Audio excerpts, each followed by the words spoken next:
The Sorcerer, The Path to Transcendence starting from Marvel. This video is purely for entertainment and does not infringe on copyrights or laws. The rights to the novel and image belong to the original author. We do not claim ownership. Don't like waiting and want to listen to this fanfic in full now? Subscribe to our Patreon, where you'll find the best fanfics. Chapter 351 Plan. This place is Uden. Izo recognized it accurately. He frowned slightly, then explained solemnly, "This place is rich in seastone ore, one of Wano country's most important resource sources." Lucci nodded, then took over seriously. "That's right. Kato once built a massive prison here, imprisoning those who opposed him and forcing them to mine seastone day and night. Now, Weiss has converted it into a research institute. As for what kind of research is going on there, we still don't know." A research institute? Upon hearing this news, everyone looked at each other in confusion. "It's the research institute of that traitor Vegapunk." Vegapunk? Frankie's eyes lit up with excitement, his whole body surging with excitement. "Who's that?" Luffy remained bewildered, rubbing the back of his head as usual. "That's the most amazing scientist." Frankie excitedly began introducing Vegapunk to Luffy, gesturing with his hands, trying to vividly convey his remarkable abilities. His scientific achievements are unparalleled, and he's created countless amazing things. Whether it's his research on human body modification or his exploration and utilization of various mysterious energy sources, they all demonstrate his unparalleled wisdom and talent. But Luffy ignored his words. "You idiots, you came to Wano country without any information." Luffy looked at Luffy's cluelessness, feeling both angry and helpless. A rage welled up in his heart.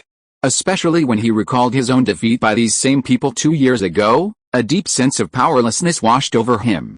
He couldn't understand how such seemingly reckless individuals had managed to survive on such a perilous sea.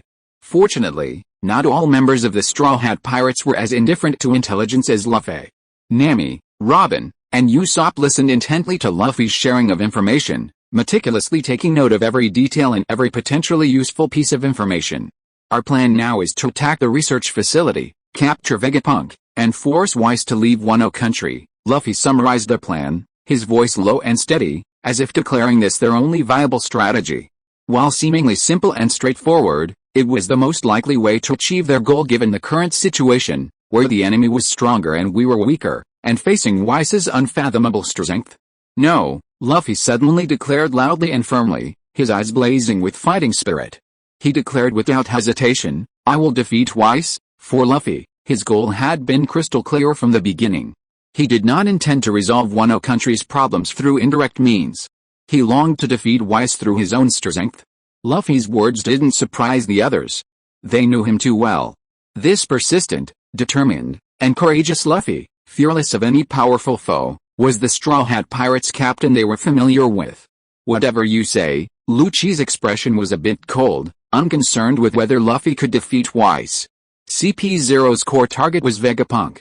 Capturing this scientist, who held many cutting-edge technological secrets, was their primary mission. As for defeating Weiss, after escaping his last devastating defeat, Lucci had completely abandoned such unrealistic notions. If one of the enemy's minions could injure him with a single blow, Weiss's strength must be unfathomable. He didn't want to provoke such a terrifying being again. He just wanted to complete his mission. After formulating the plan, everyone began to prepare intensively for the infiltration of Uden. All those involved in this plan were exceptionally skilled, each with their own unique strengths, forming a truly impressive lineup.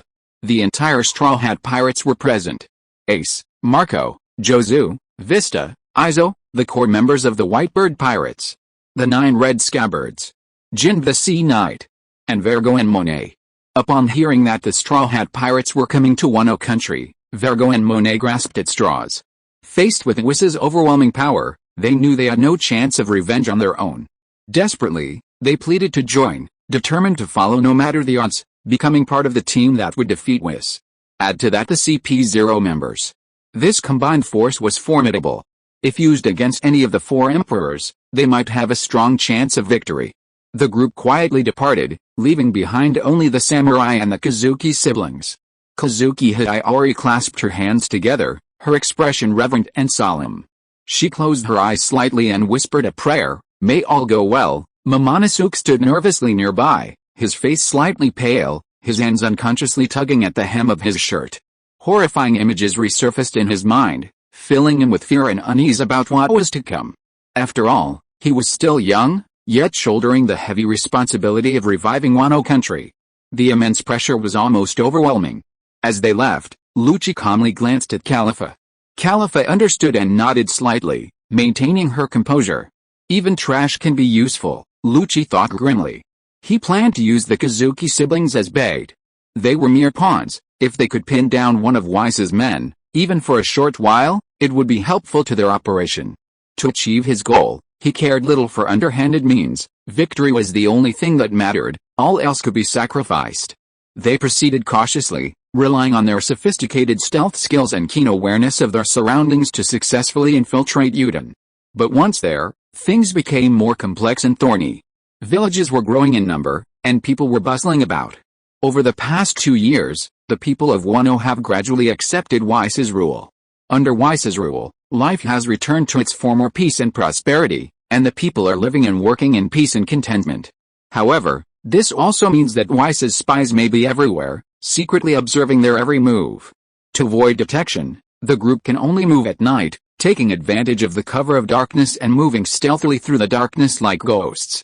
When encountering patrols or groups that cannot be avoided, Bruno opens the door to the alternate dimension and everyone passes through.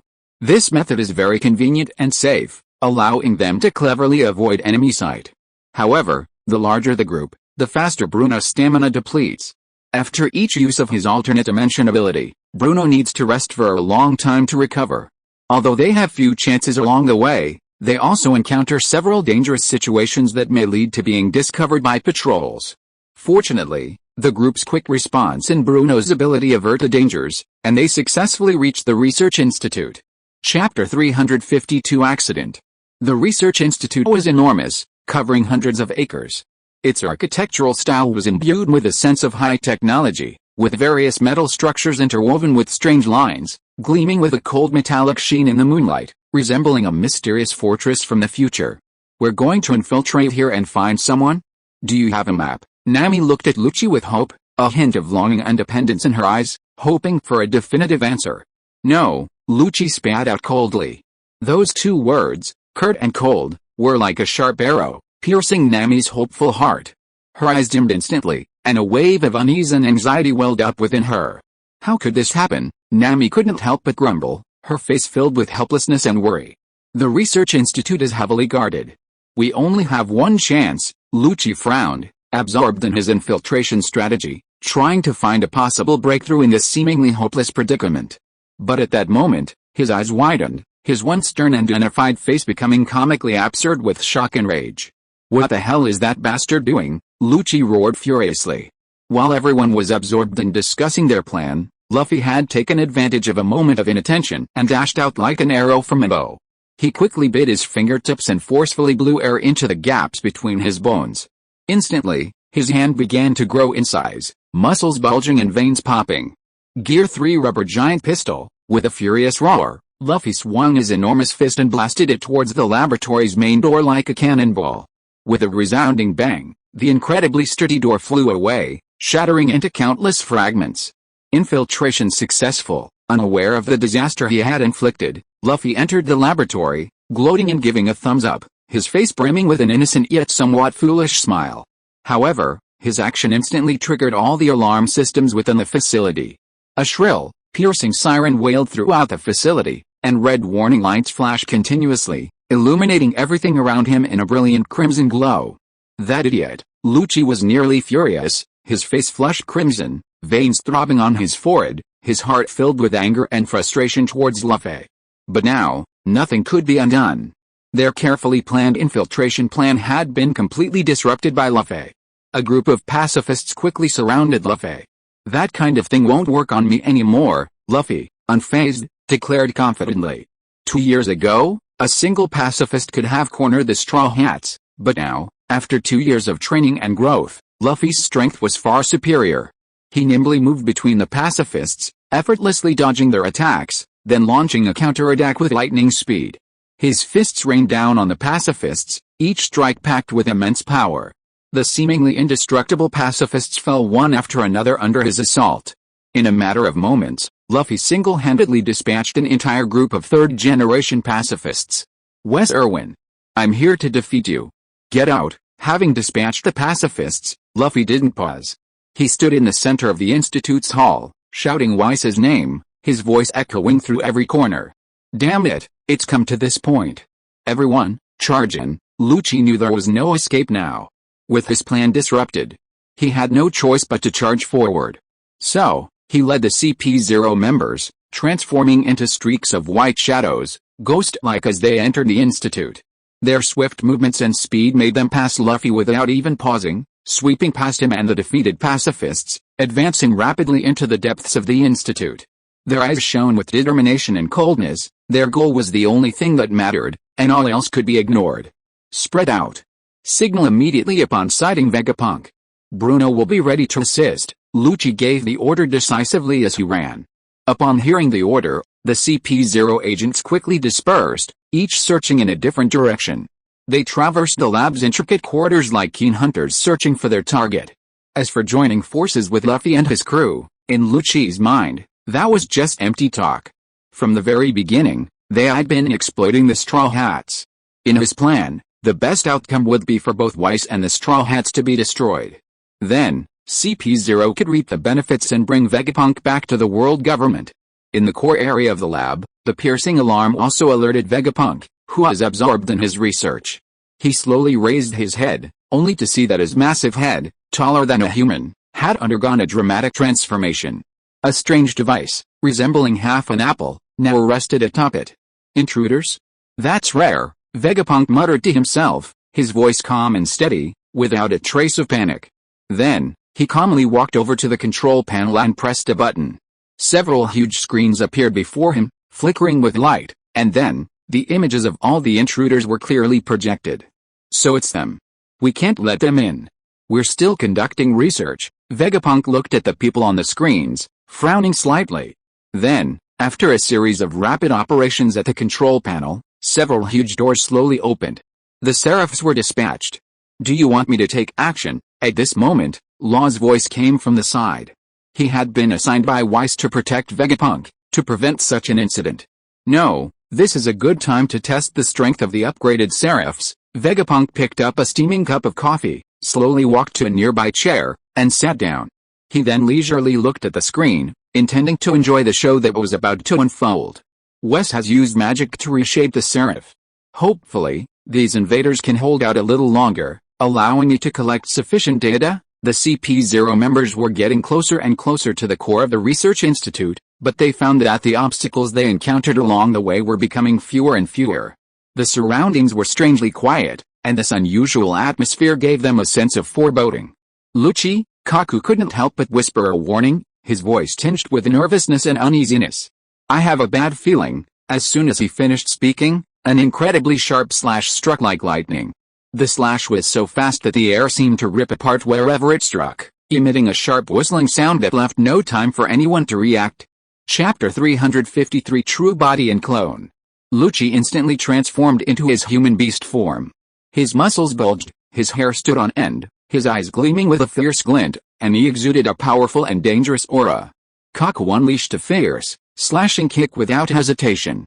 With a whistling sound, the strike flew towards the incoming attack like a blue crescent, only to be easily deflected and dissipated into the air.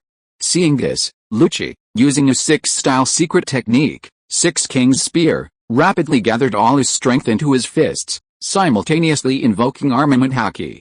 With a loud roar, he met the strike head-on, but instead of resisting head-on, he skillfully used his strength to redirect it.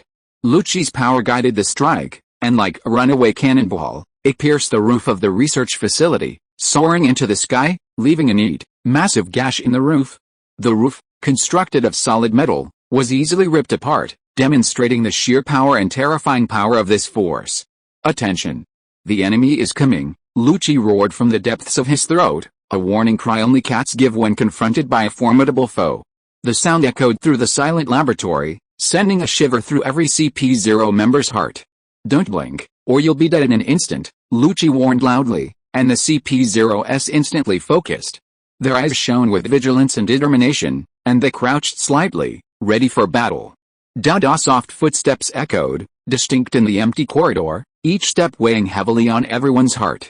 Then, Seraph Hawkeye appeared, his stern face and piercing gaze bearing a resemblance to the real Hawkeye. "It's you, Cat? You didn't know how to cherish the life you saved," Seraph Hawkeye said.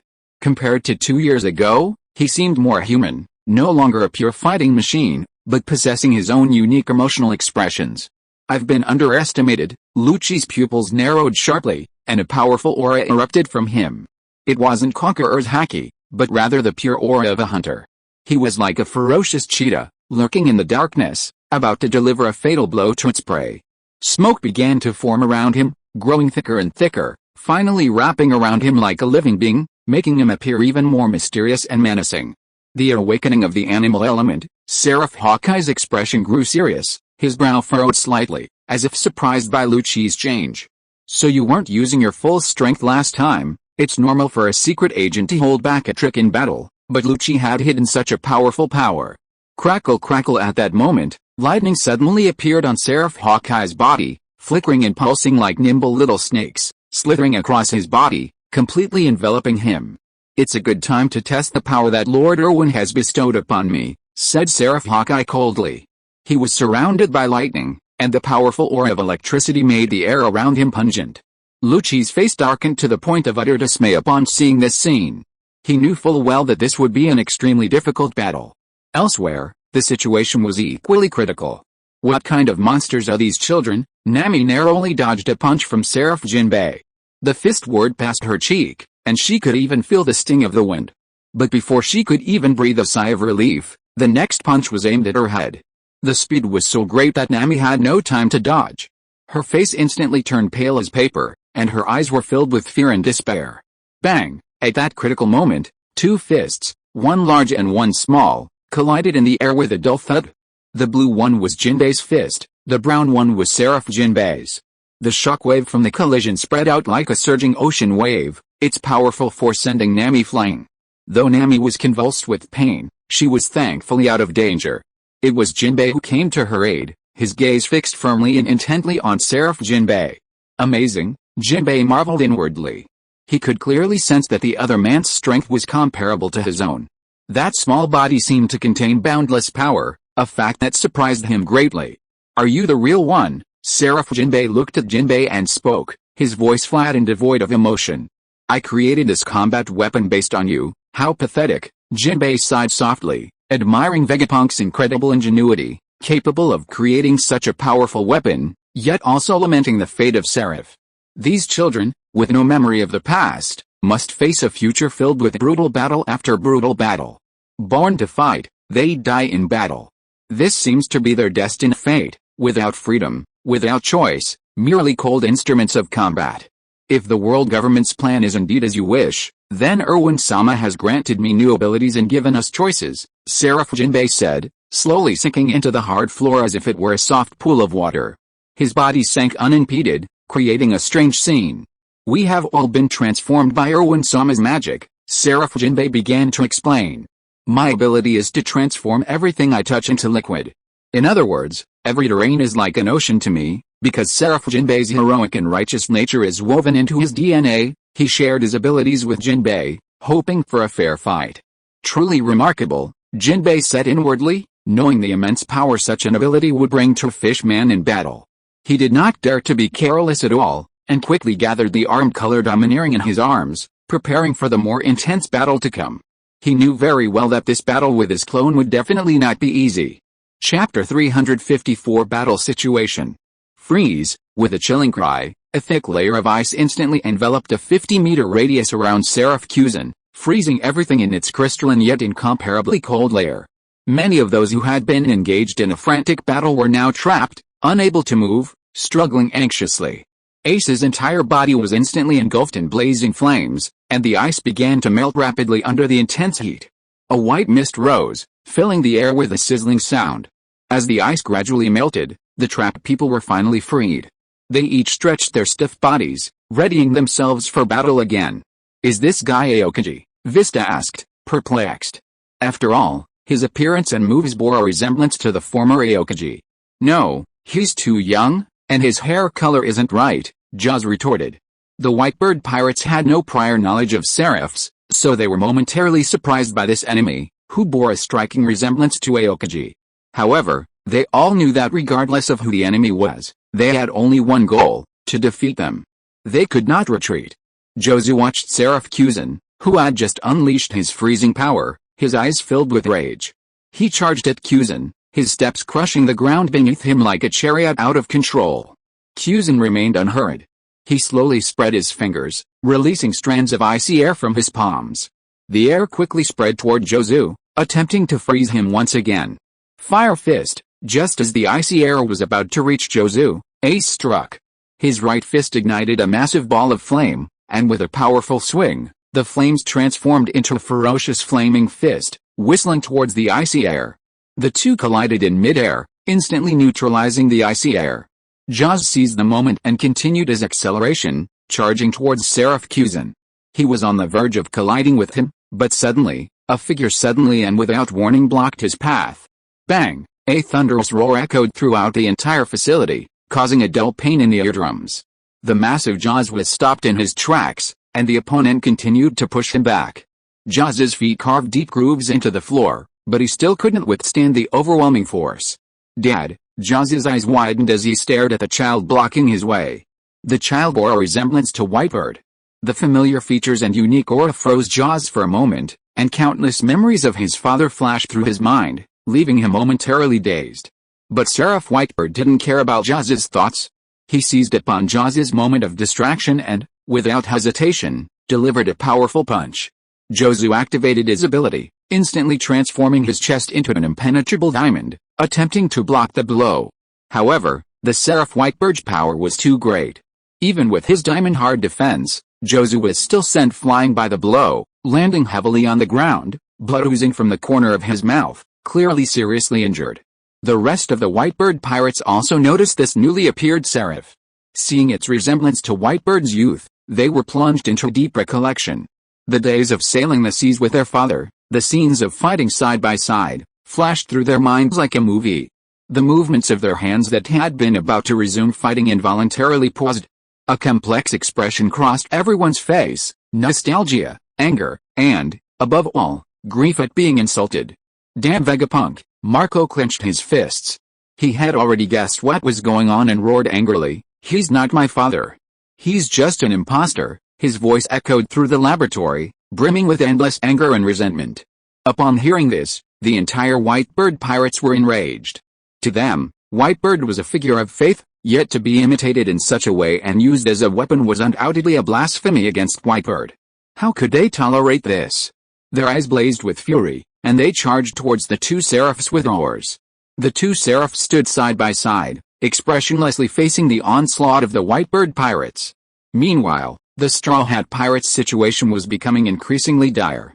They faced three formidable opponents: Seraph Blackbeard, Seraph Katakuri, and Seraph Boa Hancock. After all, the Seraphs had been transformed by Weiss, their strength had doubled, and they had been granted various special abilities.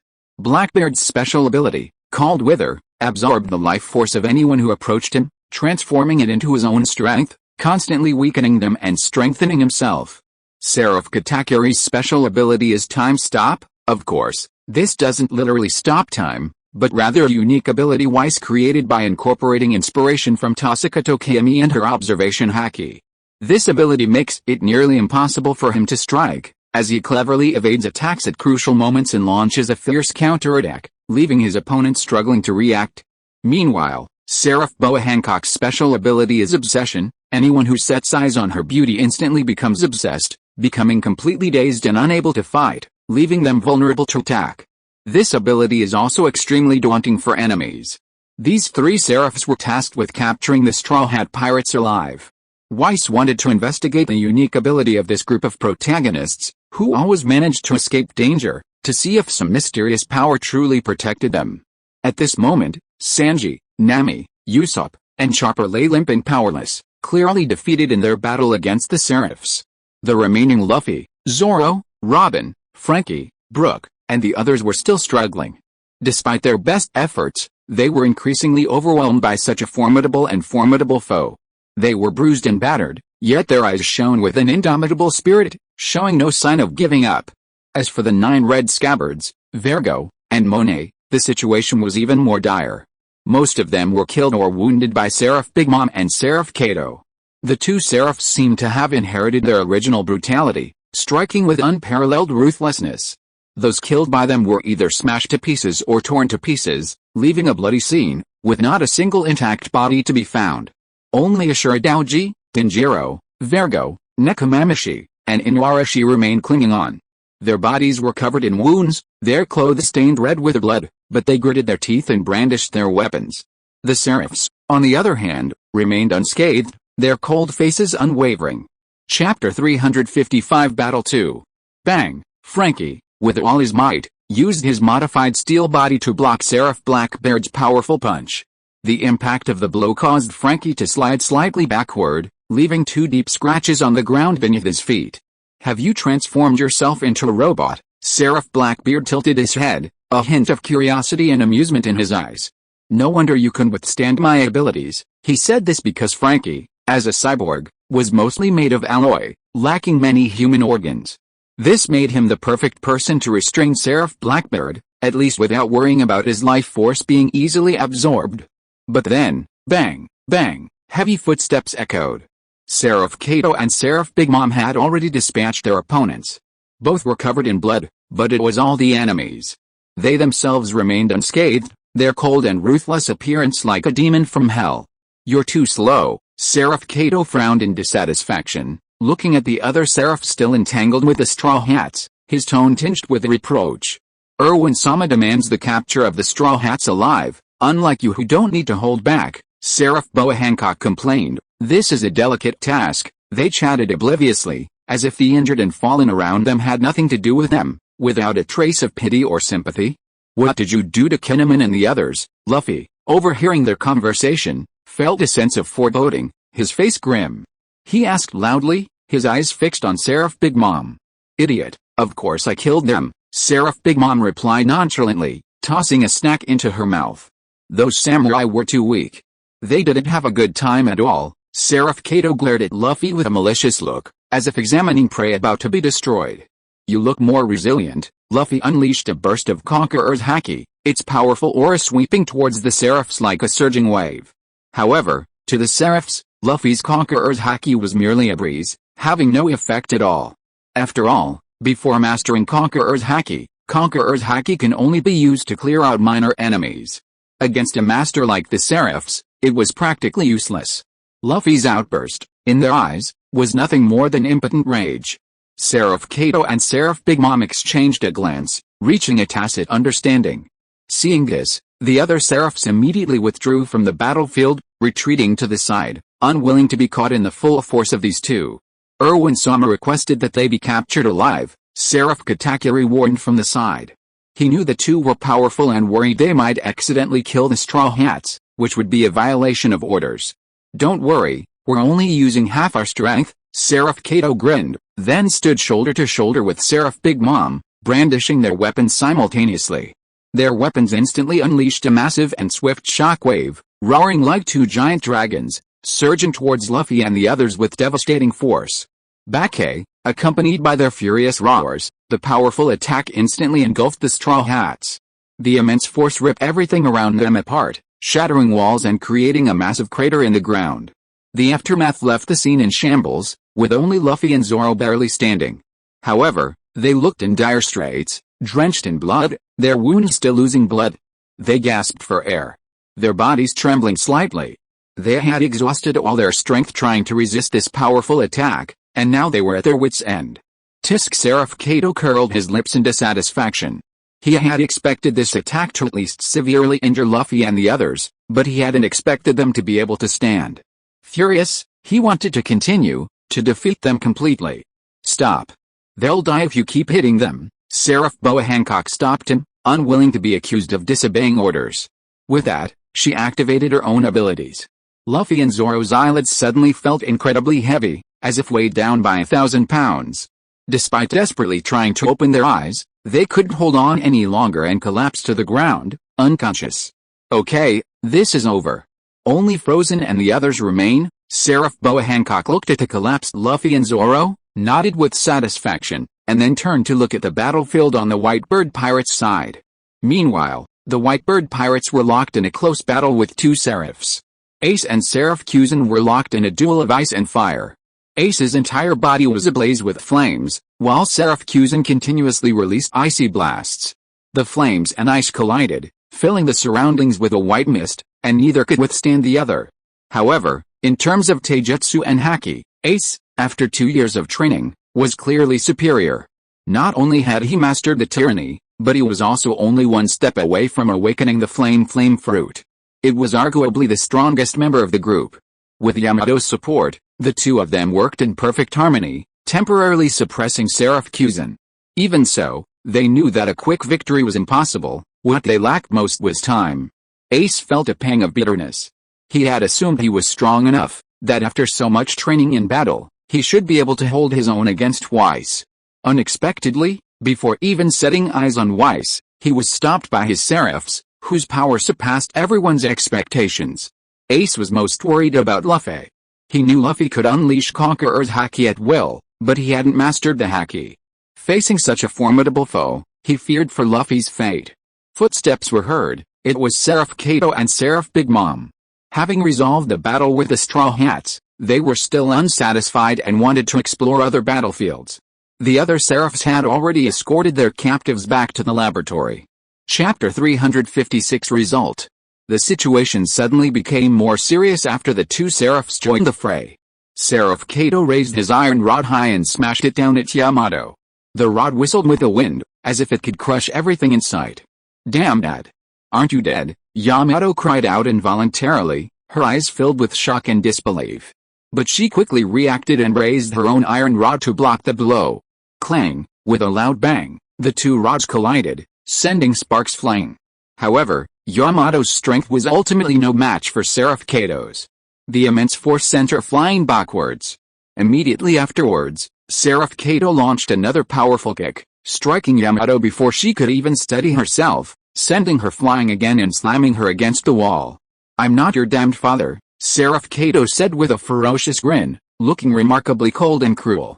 "Make no mistake, I won't hold back." Mushiki Ice Fang. Yamato exhaled wisps of icy air from his mouth, attacking Seraph Kato. The icy air spread rapidly, freezing the air wherever it touched, causing the temperature to plummet. Seraph Kato calmly extended his right hand. As the icy air approached his hand, it was instantly shattered as if by some immensely destructive force, disintegrating into countless ice crystals that drifted through the air. This was the ability Weiss had bestowed upon him, Crush, a power whose destructive properties were unparalleled, capable of shattering nearly anything it touched. Then, Seraph Kato reached out and grabbed Yamato's neck with one hand. With lightning speed, he was in front of Yamato in the blink of an eye.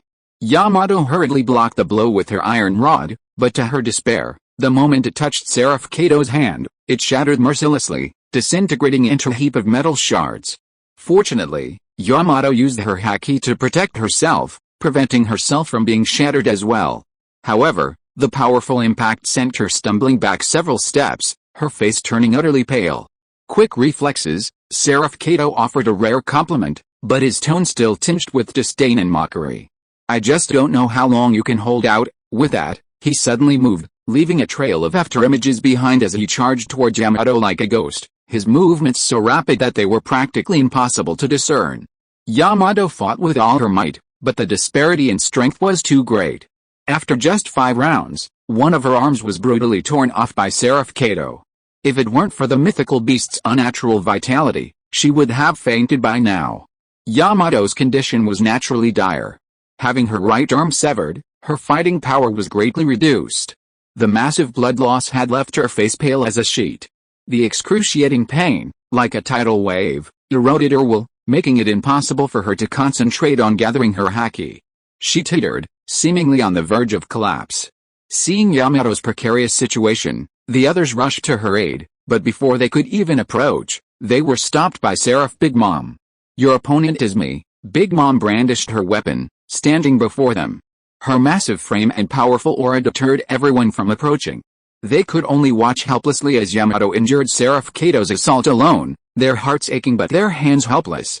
The arrival of the two Seraphs completely tipped the balance of the battle. Time ticked by, and after half an hour, the scene on the battlefield had become utterly horrific. Ace and Marco leaned back to back, their bodies covered in wounds, their bodies bleeding profusely, and their exhaustion utterly utter. The four seraphs surrounded them.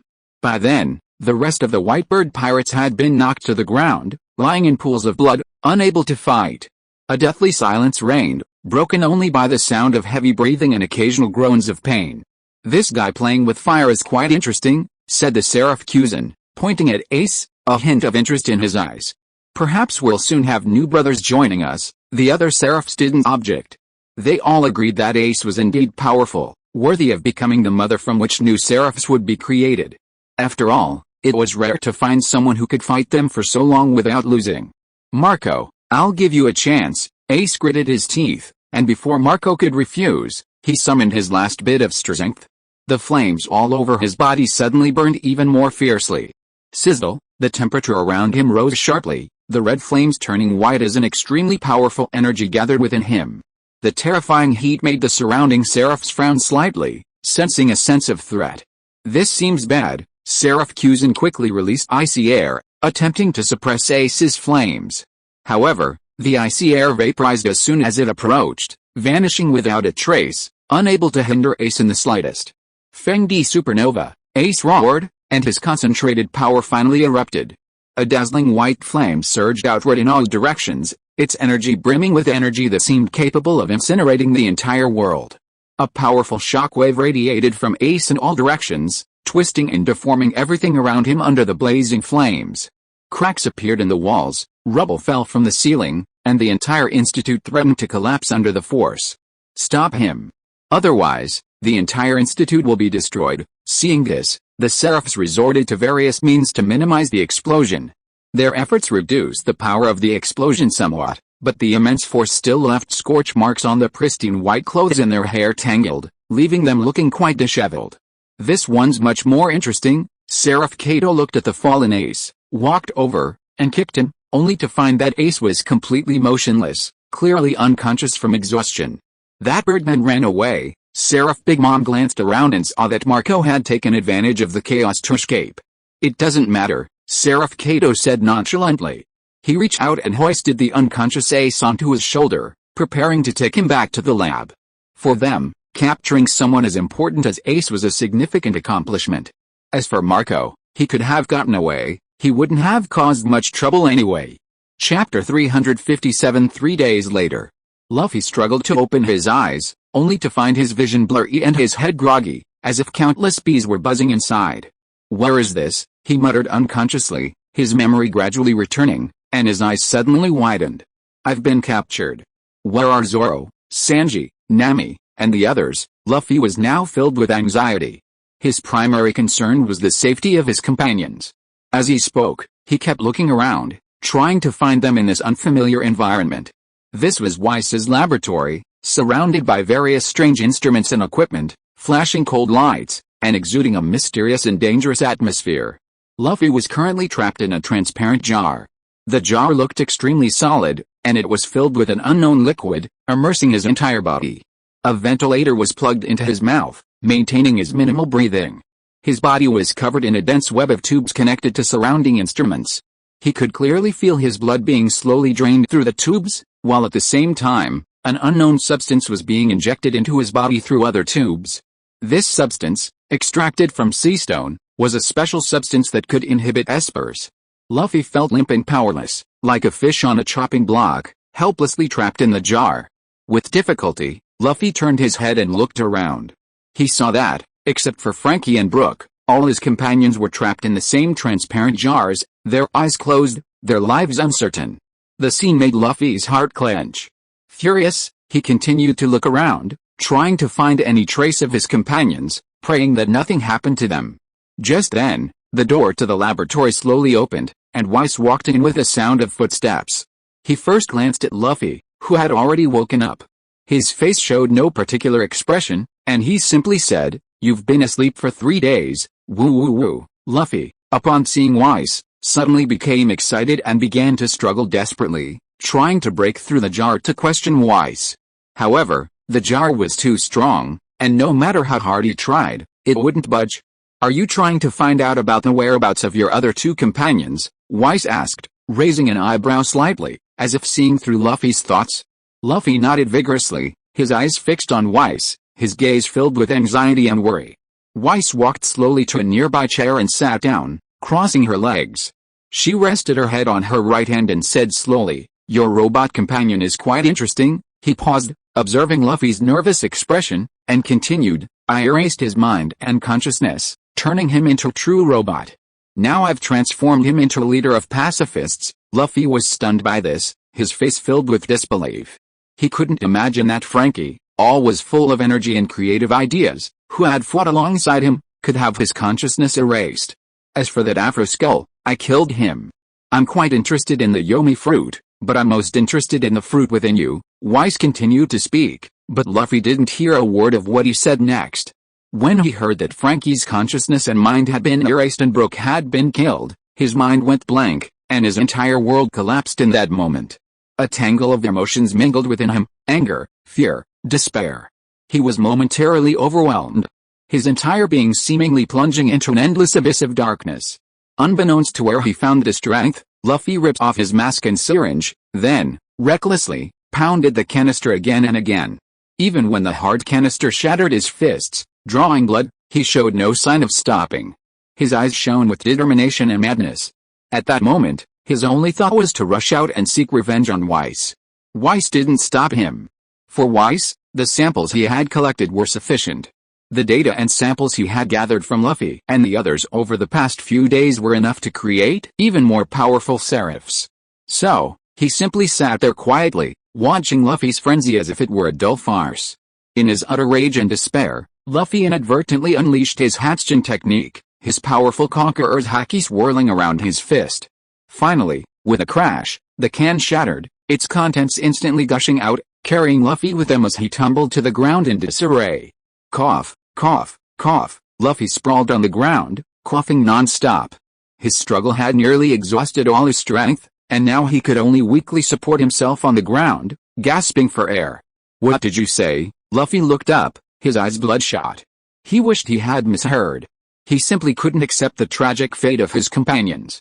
"Don't you want to believe it?" Weiss, still crossing his legs, a sardonic smile on his face, said coldly, "I warned you already. It was your stubbornness that killed your companions." At Luffy's words, the last taut string in his heart finally snapped, and he roared, "Kill you." In this desperate and helpless state, he once again used Tyrant's entanglement. A powerful aura erupted from him, and the atmosphere in the entire laboratory became heavy. But it was too late. Weiss merely glanced at him indifferently. In an instant, Luffy felt like he was being crushed by an invisible mountain, pinned to the ground, unable to move. The flame of resistance that had just ignited was ruthlessly extinguished. This game of house ends here. Every world is cruel. Straw Hat, your adventure ends here. Weiss stood up and slowly walked towards Luffy. Every step seemed to tread on Luffy's heart, filling him with immense despair. A few seconds later, Weiss reached out, revealing a phantom in his hand. It was none other than the Nika form of the human fruit within Luffy's body. The phantom of the devil fruit was constantly charging, trying to break free from Weiss's control. Animal-type devil fruits all possess a certain level of consciousness, autonomously choosing their hosts. Clearly, Weiss's actions didn't satisfy it, but no matter how hard it struggled, it was powerless in the face of Weiss's immense power. If you're listening to this novel on a channel other than Fanfic World, it means they downloaded and uploaded it without effort. We cordially invite you to visit our channel, Mundo Fanfic Novelis. There you'll find the original version of this story and you can explore many other novels of various genres. We're waiting for you to immerse yourself in a world of incredible novels. Chapter 358 Dispatched. Within the towering Panga city of the Holy Land of Marijoa, an oppressive silence permeated the Hall of Power. The five elders remained silent, each with a solemn expression, as if awaiting the arrival of a crucial figure. A few minutes later, with a dull thud, the heavy door of the Hall of Power slowly swung open, and a figure, concealed by a large cloak, emerged. It was none other than red-haired Shanks, the four emperors. He entered with a heavy tread, his usual spirited demeanor completely gone. He looked unwell, haggard, his eyes tinged with fatigue and worry. "Sorry, it took a while to get back from the New World," Shanks said to the five elders, bowing slightly, his voice tinged with apology. "Let's get straight to the point." Nasujiro lost his usual composure. His brow furrowed, and he spoke in a serious tone. Wes Erwin has become the greatest threat.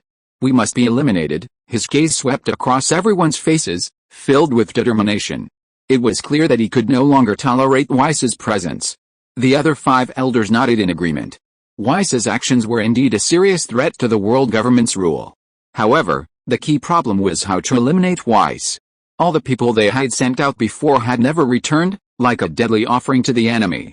This was a headache for them. Now they had to come up with a practical solution. We must act immediately. Satan gripped his cane tightly, squeaking with such force that it creaked, revealing his anger and anxiety. The near-total annihilation of CP0 left him feeling humiliated. The world government's elite force had met such a fate, he couldn't swallow the humiliation.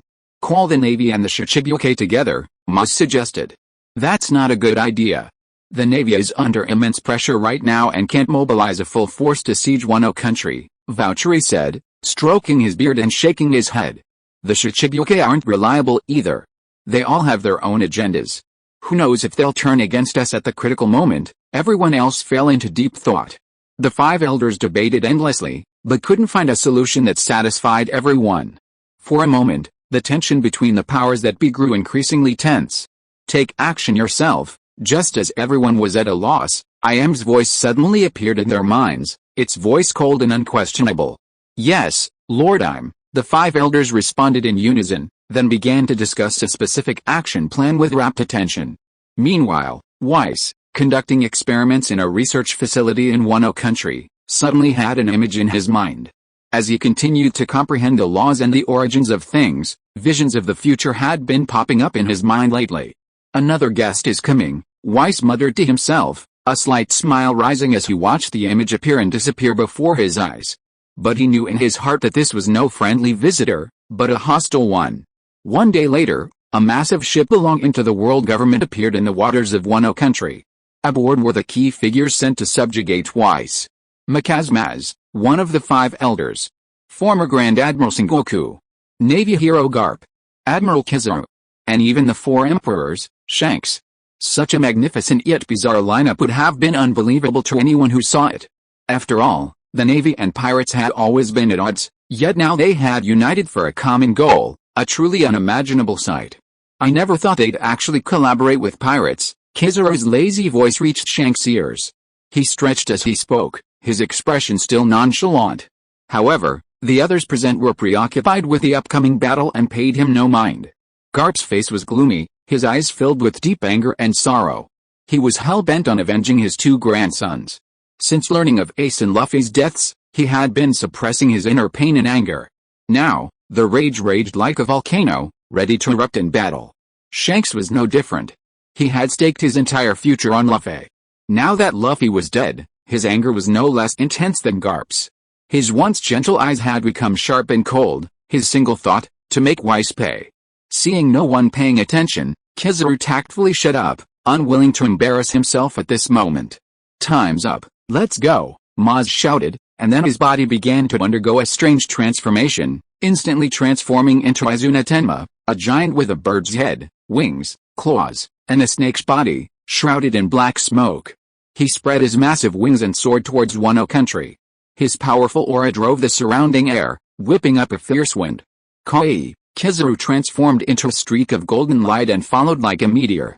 Wano country's natural barrier of cliffs and waterfalls could not stop powerful figures like Garp, Sengoku, and Shanks. They sped all the way to Udon. However, upon arriving, they were stunned. The massive research institute that was supposed to stand there had vanished without a trace, as if it had evaporated into thin air. Nothing remained, leaving behind only a few large characters. I'm on Onigashima. Moz frowned at the sight of these words, wondering, has the operation been discovered? Is there a traitor? But he felt it was unlikely. After all, besides the 5 elders, only those involved in the operation today knew of the plan, and they were all under close surveillance. It was impossible for anyone to leak the information. As he got the ability to predict the future, he considered this possibility, and Weiss's depth became even more unfathomable. How bold! Moz was furious. Look at what you're relying on. Seeing those words, Kizaru frowned, feeling a bad premonition, but also knowing there was nothing else to do. The others turned and headed towards Onigashima, and Kizaru followed. Chapter 359 Arrival.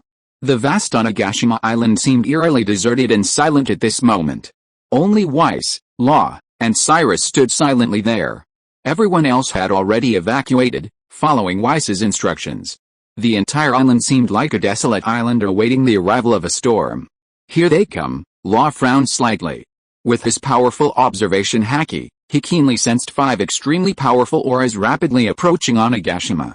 The overwhelming presence sent a chill through his heart, and he instinctively tightened his grip on his demon cry, readying himself for battle. So fast, Law was secretly shocked. Not wanting to delay even a moment, he immediately activated his ability, whispering, "Room Slaughterhouse." Instantly, a special space was created above Onigashima Island. Everything within was under Luo's control, allowing him to move and cut objects at will. However, even with such swift reaction, he was still too slow compared to the incoming forces. A white figure pierced the air like a bolt of lightning, appearing before Weiss in the blink of an eye. Its right fist flashed with black and red lightning, appearing immensely powerful, wielding a tremendous force. Fist bone clash, Garp roared, throwing all his might into this blow, channeling all the pent-up anger and strength within him. The force of his blow threatened to shatter everything before him. He was determined to make Weiss and Irwin pay, to avenge Ace and Luffy. However, just as Garp's fist was about to strike Weiss, a pair of furry fists suddenly appeared, abruptly intercepting it. Bang! A resounding explosion shook the entire island of Onigashima. The ground beneath their feet instantly shattered, cracks spreading outward, sending boulders flying and dust billowing. Garp's body trembled only slightly. After all, he possessed immense strength and physique, but the person who had blocked his punch was sent flying backwards as if struck by a cannonball, tracing a long arc through the air. Finally, after collapsing a mountain, he came to a stop, raising a huge cloud of dust.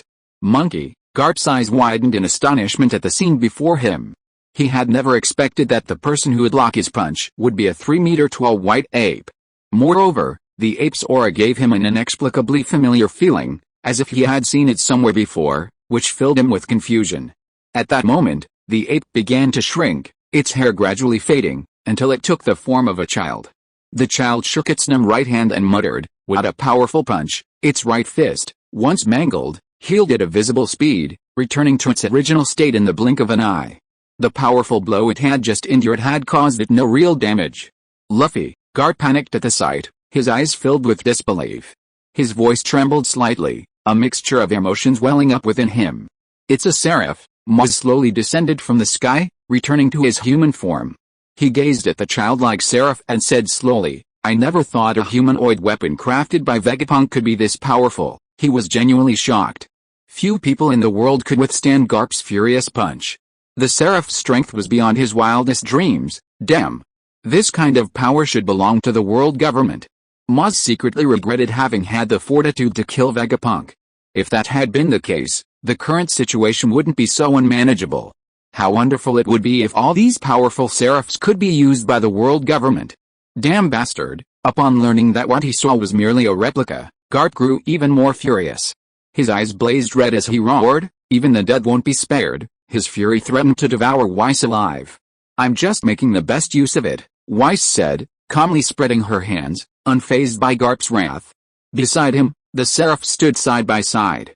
"Is that your reliance?" Maz raised an eyebrow, gazing at the seraphs, pondering to herself. If every seraph possessed that kind of power, it would be a formidable challenge. However, as one of the 5 elders, he had some understanding of the seraphs. He knew that seraphs had weaknesses, or rather, shortcomings.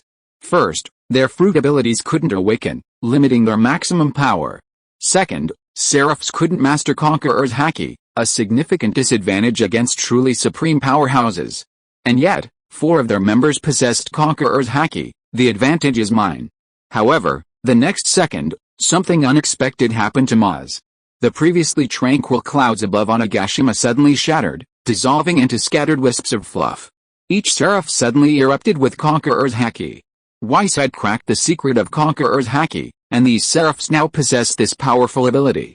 This sent Maz and the others into a state of shock. Maz's eyes widened in disbelief as he watched the scene unfold. He even subconsciously plucked out a strand of his beard, feeling no pain. He was filled with terror. "We can't let this go on any longer." What if an army of Seraphs with Conqueror's Haki appears? The thought of that horrific scene made Maz shudder. It would be an absolute disaster for the world government. We can't delay any longer, Maz gritted his teeth, a flicker of determination in his eyes. A pentagram-shaped magic circle suddenly appeared beneath his feet, shimmering with an eerie light, black lightning swirling around it. The other 4-5 elders, having traveled across space to Wano country, appeared on Onigashima Island and joined Maz, each with a solemn expression on their faces. Things are taking a turn for the worst. Maz's face was so gloomy it could drip with water. He warily eyed the seraphim, shrouded in the heyday of Conqueror's Haki, and quickly briefed the other 4-5 elders on the current situation. Nasujiro's brow furrowed, his gaze sharpening. Without further ado, he unsheathed the first-generation Kotetsu and swung it forward with a swift, piercing blow. The air ripped apart in its path, a sharp whistling sound echoing through the air. Dang, a similar blow, reflected like a mirror, accurately blocked the blow. Seraph Haka held a long sword in his hand, with the corners of his mouth slightly raised, revealing a confident and slightly provocative smile.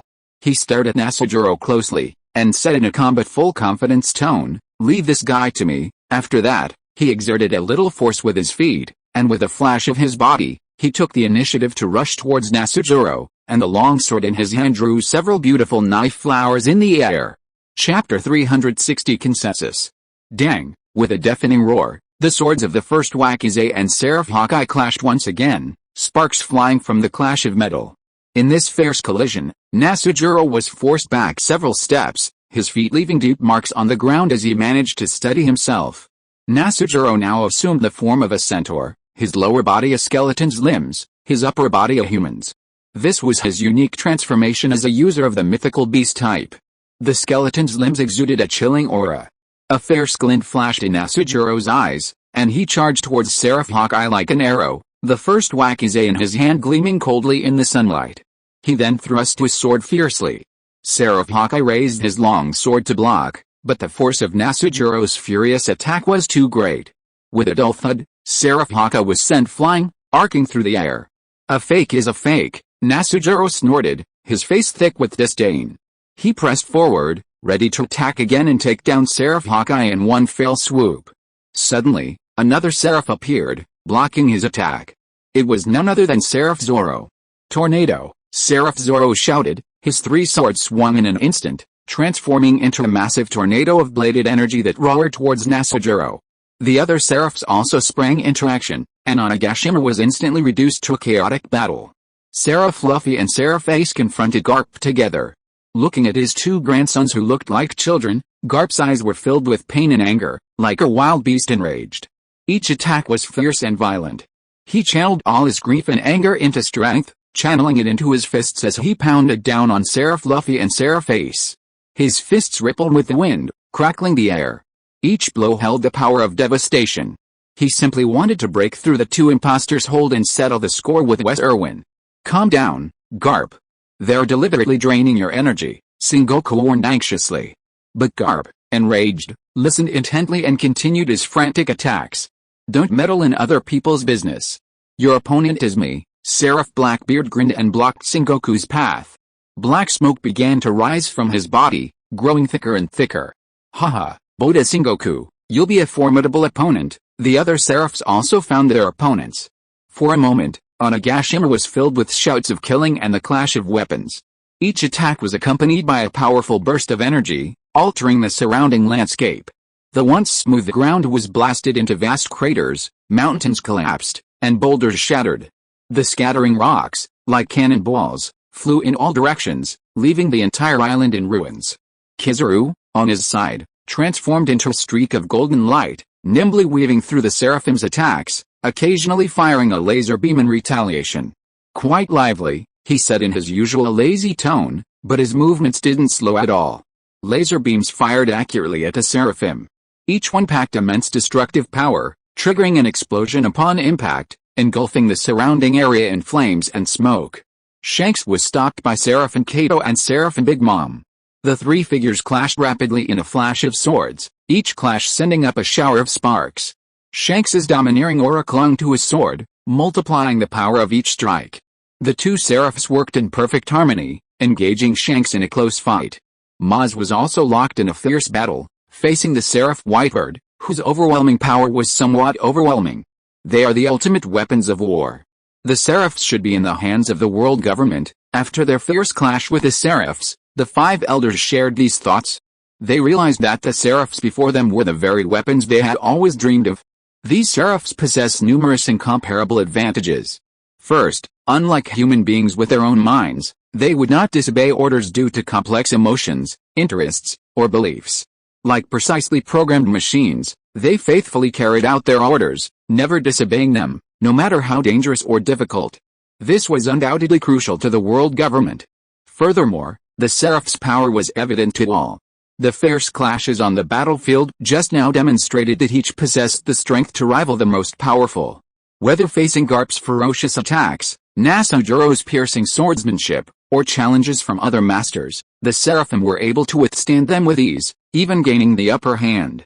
The power of a single Seraphim was so formidable, if multiple were deployed, one could imagine their potential to destroy an entire nation.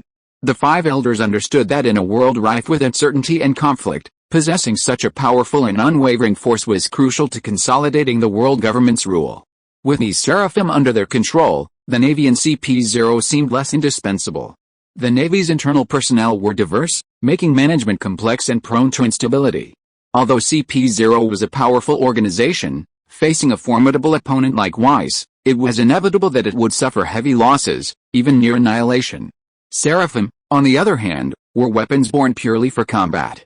Mastering the method of creating Seraphim would allow them to continuously produce this formidable force to meet the needs of the world government.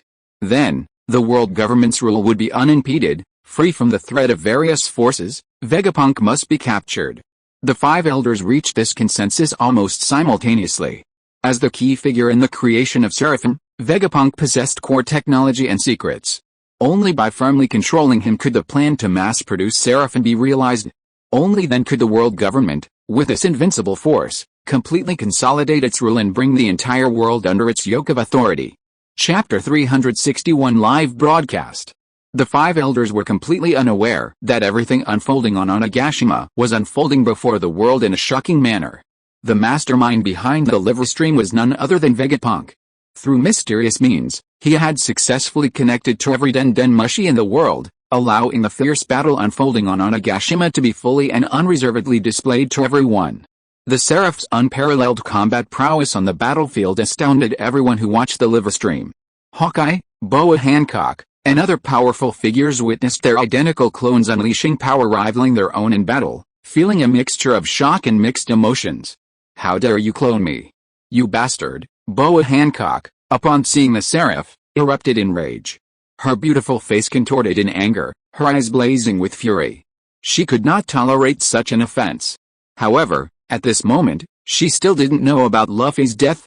After a brief moment of anger, she instantly switched to adorable fantasies when she saw Luffy's childhood on the live stream. But Luffy was so adorable when he was little, she thought. She cupped her hands to her heart, her eyes filled with fascination and intoxication, lost in her own beautiful fantasy of Luffy.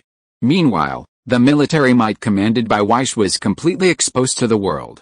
For a time, people around the world reacted differently. Some yearned for such immense power, longing to possess or follow it, as if they saw a path to power and glory in this turbulent world. But many also expressed worry and anxiety. This level of combat power surpasses the Navy. Can the Navy still protect us? Ordinary people began to discuss the situation. They had once viewed the Navy as a solid force for protection, but now, seeing the Seraph's strength, they couldn't help but feel doubt and unease. This sentiment wasn't limited to ordinary people, even the member states began to worry. They began to reevaluate the strength and status of the world government, secretly wondering if it still had enough power to protect them. In this era of uncertainty, the rising power of Weiss, like a rapidly rising star, has brought a tremendous impact on the world order. Meanwhile, the aggressive revolutionary army continues to grow, posing a serious threat to the world government's rule. Under these dual pressures, the world government's 800-year rule now seems to be crumbling, like a crumbling building, its foundations beginning to weaken. Witnessing this, the kings of the member states are deeply troubled and pondering. Contemplating the intricate ties between themselves and the world government, they cannot help but question whether they should continue on this seemingly shattered ship, The decision to uphold their alliance with the world government or to seek another path forward has become an extremely difficult one for them. As these kings hesitated and pondered their future, Vegapunk made another shocking revelation during his live broadcast. "This world is about to be submerged." His words immediately caused an uproar worldwide. Some dismissed Vegapunk's nonsense as utterly absurd. They suspected this once great scientist had, for some reason, gone mad, uttering such words. However, many others clung to Vegapunk's words. They believed that as the world's foremost scientist, with immense prestige and countless astonishing scientific achievements, his words must have some basis. What should we do?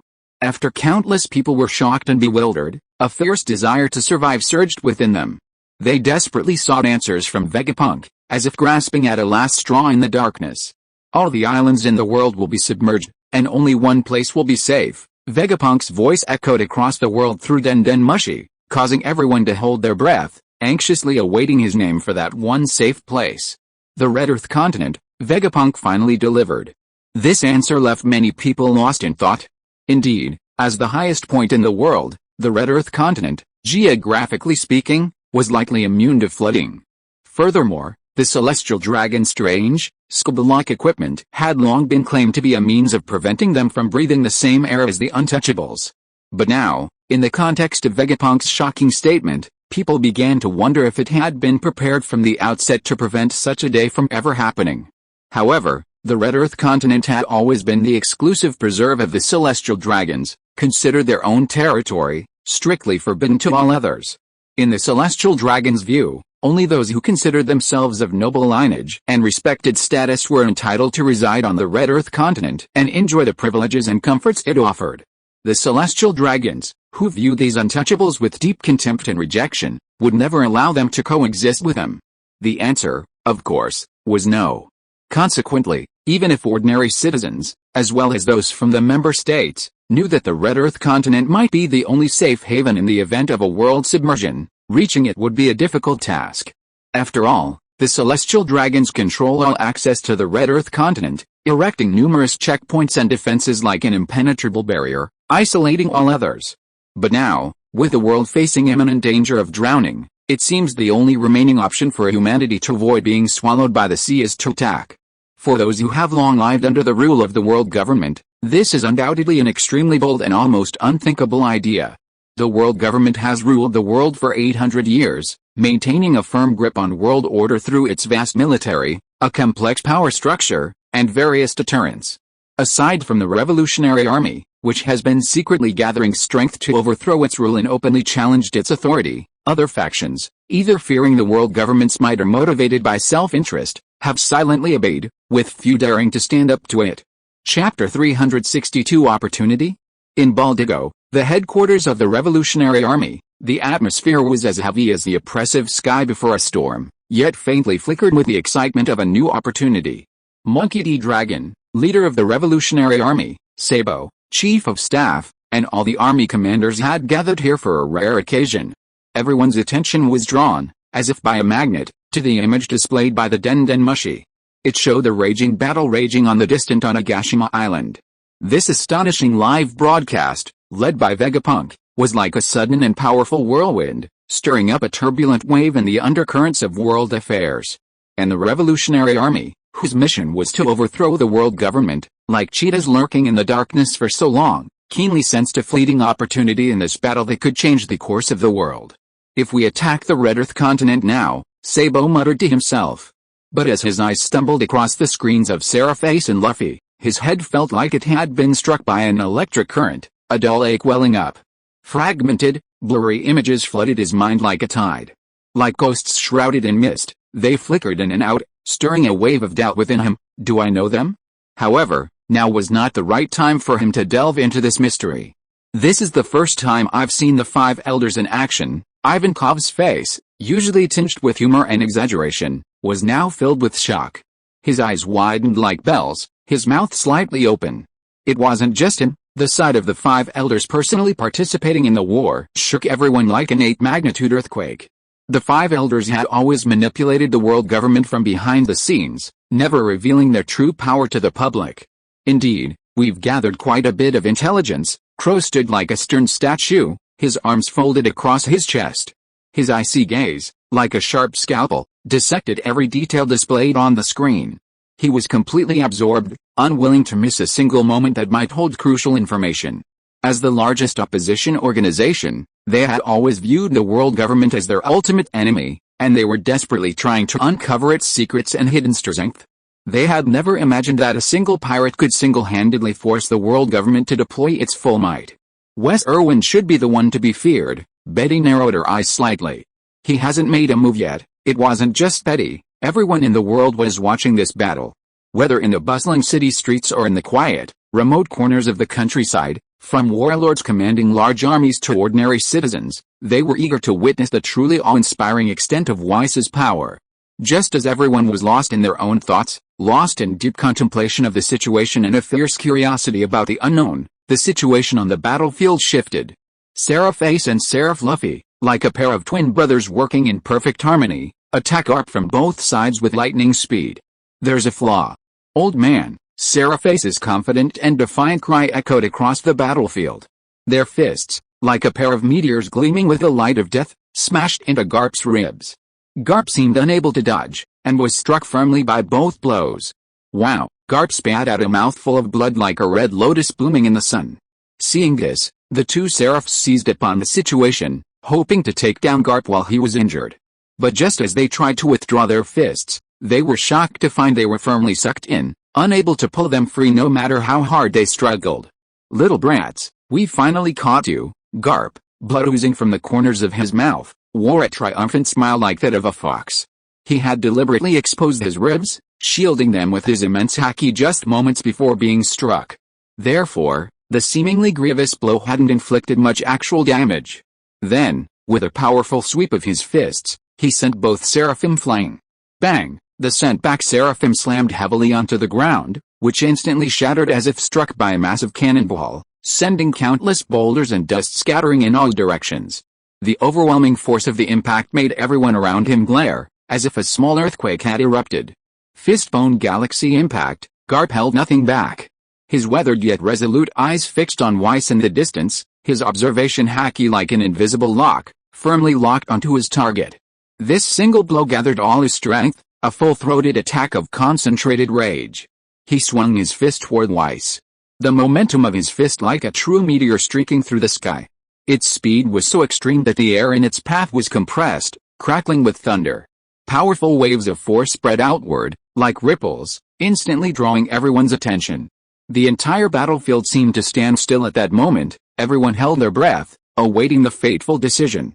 Curiosity and anxiety filled everyone's hearts, and someone couldn't help but whisper, "He wants to take Garp's attack. That's the hero who has pushed the Pirate King to the brink of despair so many times." Garp's strength was evident to all. No one could withstand such a punch. Garp's fist drew closer, just a finger's length away from striking Weiss's hideous face. Even the five elders believed the outcome was certain. In their eyes, Weiss was courting death, unable to withstand Garp's furious, full-force attack. They could already see Weiss's tragic end, shattered by that blow, and a hint of a grim smile played on their lips. Yet, to Garp, even this tiny distance seemed more distant than the distance between heaven and earth. Garp's face flushed crimson from the sheer force of his exertion, and veins bulged on his forehead like serpentine earthworms. His already massive frame now exuded a powerful and majestic aura, like a volcano about to erupt, all his strength concentrated into his clenched fist. Chapter 363 Dilemma. Garp's eyes widened as he stared at Weiss, his gaze burning with rage and resentment, a gaze that seemed to pierce through her. "Ha!" Garp roared, a roar like a bell, shaking the air around him. He poured all the domineering aura he had cultivated for years into his fist. Like a surging tide, wave after wave of domineering aura surged towards his fist, causing the air around it to distort and warp, creating visible ripples. However, no matter how hard Garp exerted his strength, his fist remained a finger's length from Weiss. It was as if Weiss was protected by an invisible, indestructible shield, negating all Garp's efforts. Garp's fist trembled violently at that finger's length, each tremor accompanied by a powerful wave of force that spread outward. The ground around him heaved and rippled, sending rubble flying. But even with his might, he could not break through the seemingly insignificant, yet seemingly indestructible, gap. Infinity was a new magic Weiss had developed after countless hours of research and experimentation. To others, a mere finger's length lay between Garp's fist and Weiss, seemingly close yet in reality, vastly different. This magic stemmed from Weiss's ingenious refinement of the stretch spell, transforming it into defensive magic. Its principle was to skillfully distort and stretch space, creating a layer of space around itself. For someone like Garp, a master of physical techniques and haki, but lacking spatial abilities, this offered a surprising and effective advantage. Garp's attacks, whether his devastating fist-bone strikes or his powerful haki-fueled thrusts, were like being mired in an endless quagmire. Upon contact with a spatial barrier created by infinity, all force was dispersed and dissipated by the distortions, rendering Weiss harmless. Unless the opponent possessed a spatial devil fruit capable of manipulating space, penetrating this barrier and reaching Weiss would be practically impossible. Even an attacker possessing immense speed, if unable to achieve the ability to instantly cross space, would be helpless before this seemingly tiny yet indestructible gap. Weiss observed Garp's futile struggle. Garp's fists, like falling meteors, pounded towards Weiss with increasing force, one after another. Each blow was accompanied by a sharp whistling sound as the air ripped apart. His eyes were wide, the rage burning within them not only undimmed but intensified, like two everlasting flames, filled with hatred for Weiss and grief and resentment over the deaths of Ace and Luffy. However, Weiss gradually grew bored with Garp's relentless assault. He raised his hand slightly and snapped his fingers softly. Swish! Instantly, several incredibly sharp iron spikes emerged from the ground without warning. The spikes flashed with an icy light and pierced Garp at breakneck speed. Garp was unable to dodge and was instantly pierced. Blood flowed from the wound, staining his clothes red. His body trembled slightly, but he remained stubbornly standing, refusing to collapse. Seeing this, Sengoku's face turned pale. His eyes widened, and he screamed at the top of his lungs. Garp! The Marines watching on the screens felt a sudden pang of fear. They revered Garp, a hero of the Navy. Seeing him injured, they were worried for him. Many clenched their fists, their eyes filled with anger and anxiety. As Ryan watched, he instinctively closed his eyes. His nails dug deep into his flesh, yet he felt no pain. He and Garp had a complex emotional connection. Although they had different views, Garp was his father after all. Seeing his father injured was a painful experience for him. Captain, the Revolutionary Army officers looked at him with concern. They knew Dragon's inner torment, yet they didn't know how to comfort him. Dragon took a deep breath, trying to remain calm. He knew he couldn't panic at this moment. He shouldered the mission of the Revolutionary Army, and countless people placed their hopes in him. Garp! Sengoku roared, his entire body erupting in a rage. He unleashed a powerful shockwave, surging towards the Seraph Blackbeard, who was grappling with him. He pushed Blackbeard back several steps, clearing a path for him to reach Garp. However, everything happened too quickly. As he rushed towards Garp, he realized it was too late. Layers of chains had emerged from the ground, tightly binding Garp to his spot, unable to move. Weiss stood by, his face expressionless. He wouldn't kill Garp just yet. Those who arrived at Onigashima this time were all formidable mothers, each possessing formidable strength and unique abilities. 5 senses reversed, Weiss whispered. Instantly, a mysterious force, centered around him, spread outward, quickly enveloping Sengoku, Shanks, the 5 elders, Kizaru, and the others.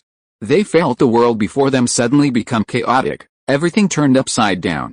The familiar left and right directions blurred, and up and down seemed to lose their boundaries. This sudden sensory dislocation plunged them into utter confusion. The Seraphs, naturally not wanting to miss this golden opportunity, launched a fierce attack while these powerful warriors struggled to adjust to the predicament of their sensory reversal. Sengoku and the others, hastily attacked, could only barely hold their ground, but were still wounded. Blood oozed from their wounds, staining their clothes red. But they gritted their teeth and persevered, trying to find a way to fight back in this chaotic situation. The 5 elders possessed extraordinary healing abilities. Even when injured, their wounds healed at a visible rate. Their super-fast regeneration allowed them to maintain a certain level of combat effectiveness. Suffocate! Weiss cast the spell again. Sengoku, Shanks, and the others felt as if the air around them had frozen in an instant. They opened their mouths, but couldn't breathe in a breath. Their throats seemed to be blocked by something, and they could only let out painful gasps. Even the strongest people needed to breathe to maintain their strength and energy during battle. Chapter 364 The overall situation has been decided. With their strength, they might have been able to go several hours without breathing under normal circumstances, but now, in the intense state of combat, every movement consumed vast quantities of oxygen, placing a heavy strain on their bodies. After just a few minutes, their movements began to distort, their once fierce attacks becoming sluggish and weak, their defenses exposed, allowing the Seraphim to seize the upper hand and drive them back step by step. The five elders, leveraging their unique method of telepathic communication, quickly reached a consensus: capture the leader first. The chaotic and unfavorable situation before them lay at the root of Weiss's endlessly unpredictable and powerful abilities. Subduing him would turn the tide and reclaim the initiative. Almost simultaneously, the five men moved, a pentagram-shaped magic circle slowly emerging beneath their feet. As the pentagram appeared, the five men adjusted their positions in unison, linking their respective magic circles. In the blink of an eye, a vast magical circle emanating powerful energy waves was formed. The center of the magic circle was Weiss's position. Like a vast net emanating the aura of death, it enveloped him. Black flames erupted from the magic circle, their temperatures reaching an extreme level. Wherever they passed, everything around them seemed as fragile as paper, instantly vaporized and vanished without a trace.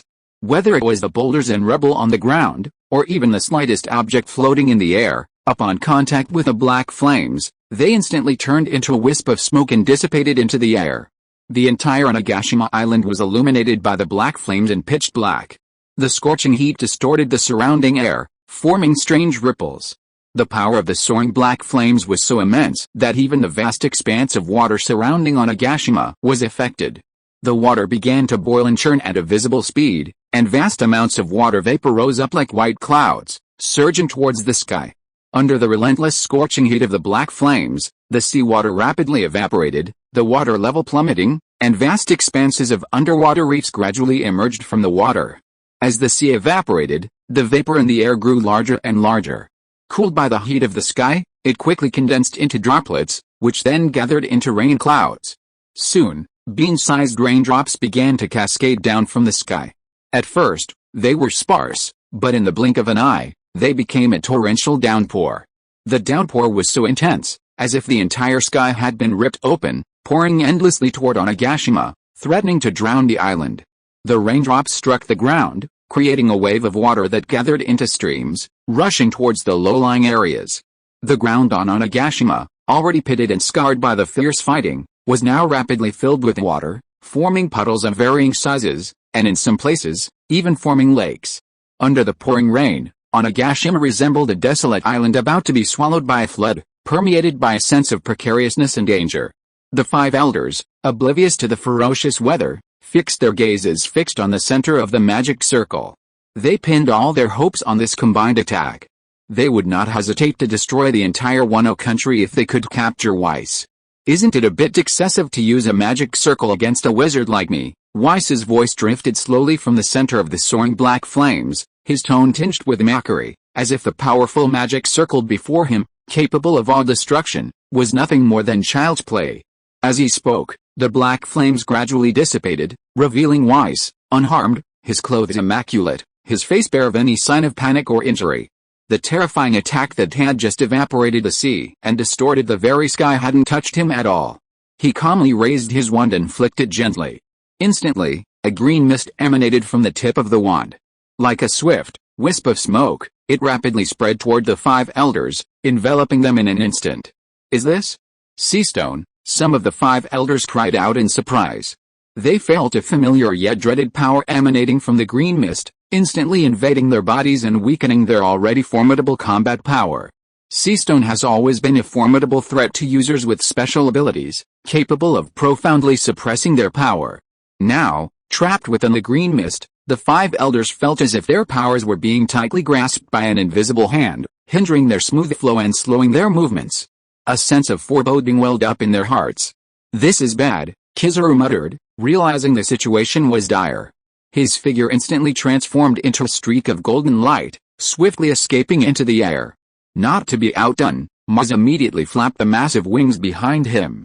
With each swoop, a gust of wind suddenly whipped up. The wind howled and swept in all directions with immense force, sweeping rain, debris, and everything else high into the air. Golden chains flew from Maz's hands, fueled by the gust of wind, wrapping around the group like a snake emerging from a cave, leaving them no chance of escape. However, Kizaru was far too fast. Despite the force of the golden chains, they couldn't catch up to his radiant form. They could only watch helplessly as Kizaru, with his immense speed, escaped the chains' encirclement, streaking into the distance and quickly disappearing from sight. The others were not so lucky. Entangled by the golden chains, their movements were further restricted. Faced with this golden opportunity, the Seraphim naturally took no chances. Shanks was the most powerful and least affected at this moment. Unlike those who rely on devil fruit powers to fight, Shanks himself is not a Esper, so he cannot be restrained by Seastone Mist or other means used against Esper users. Shanks's eyes, sharp and hawk-like, scanned the approaching Seraphim. Despite the overwhelming odds, his face showed no fear, instead revealing an unwavering determination and dominance. With a slight shift in his steps, his figure instantly vanished into shadow as he charged towards the Seraphim. His rapier swung with a series of sharp sword slashes, each one precisely targeting the Seraphim's vital points. His speed and angles were so sharp that the Seraphim dared not even think twice. For a moment, rain and sword shadows intertwined, and the sounds of collision and whistling were endless. Shanks, with his own strength, forcibly tore a hole in the encirclement of the Seraphim, temporarily stabilizing the situation. Allowing the 5 elders and warring states who were affected by various situations and were in a bitter battle around them to see a glimmer of hope to turn the tide of the battle. If you're listening to this novel on a channel other than Fanfic World, it means they downloaded and uploaded it without effort. We cordially invite you to visit our channel, Mundo Fanfic Novelis. There you'll find the original version of this story and you can explore many other novels of various genres. We're waiting for you to immerse yourself in a world of incredible novels. Chapter 365 Mary Gees. Very capable, Weiss nodded in admiration as she watched Shanks stubbornly resist the Seraph's siege. Shanks's heroic resistance, broadcast live, instantly sent shockwaves through the world. People witnessed his immense strength and razor-sharp swordsmanship, worthy of a pirate, worthy of the title of 4 Emperor. However, everyone was even more curious, why would Shanks, a pirate who had always been at odds with the world government and the Navy, join forces with them this time? Speculations and discussions swirled around the world. Under the relentless onslaught of the Seraphs, Shanks gradually felt his strength failing him. Despite his best efforts, exhaustion and lack of oxygen continued to erode his fighting power. His breathing became increasingly rapid, and each swing of his sword seemed to exhaust all his strength. His oxygen depleted, his movements became sluggish. At that moment, Seraph Blackbeard seized his opportunity, leaping forward and grabbing Shanks's right arm. With a twisted smile on his face, he sarcastically said, "Has anyone ever told you that a scar on your eye suits you?" Before he finished speaking, he activated his ability, Wither. A strange black light emanated from his hand, rapidly spreading along Shanks' arm and throughout his entire body. Shanks felt his life force being drained away like water, his body weakening and his consciousness fading. He tried to struggle, but under the powerful control of Seraph Blackbeard, he felt as if his body was frozen in place, unable to move. He could only watch helplessly as his life force slowly faded. Sengoku's condition was no better. His once strong hand now drooped limply, blood dripping down his arm and forming a small pool on the ground. His face was as pale as paper, beads of sweat streaked his forehead. Each breath was labored, his body trembling from the pain and the prolonged battle. He was clearly at the end of his rope, unable to hold out for much longer. "I leave this to you," Weiss said calmly, observing the inevitable outcome. The world government had repeatedly troubled him, and Weiss would not let this opportunity slip by. He intended to return the favor. Weiss took a step forward and vanished, reappearing above the Red Earth continent. The Red Earth continent towered majestically, like a vast ridge stretching between heaven and earth, radiating its majesty and sacredness. Weiss hovered quietly in the air, overlooking the land beneath him, considered forbidden by the celestial dragons. As Weiss appeared above the Red Earth continent, the live broadcast shifted, the camera closely following Weiss's every move, clearly capturing the scene before the eyes of the world. "That's the Holy Land of Merijoa," someone couldn't help but exclaim, their voice filled with shock and disbelief. Merijoa, the heart of the world government, was where the celestial dragons reigned supreme, wielding their dominion. Ordinarily, it was shrouded in a mysterious and majestic aura. For most, it seemed unattainable, a place they could only admire. "What is he going to do?" These questions surged in everyone's minds. At that moment, as if drawn by an invisible hand, the world's attention converged on Weiss. Everyone held their breath, their eyes fixed on the screen, afraid to miss a single moment. Weiss slowly brought his hands together, and between them, several energy balls appeared. As if imbued with life, they began to spin at high speed. The speed of the rotation grew faster and faster, and the energy balls changed in pace, their light growing ever brighter, and their size gradually expanded to the size of a football. Then, Weiss slowly opened his hands, and the football fell. As it fell, it didn't crash directly to the ground as expected. Instead, it continued to expand, its size increasing at an unimaginable rate. By the time it was only 100 meters from Pangu City, the energy ball had grown to the size of an island, casting a massive shadow over the holy land of Marijoa below, burying the entire area beneath it. He's going to. At first, everyone was confused, but as the energy ball continued to grow, they finally realized what was going on. Someone shouted in horror, "He's targeting Marijoa." Attacking Marijoa was something they had previously undreamed of.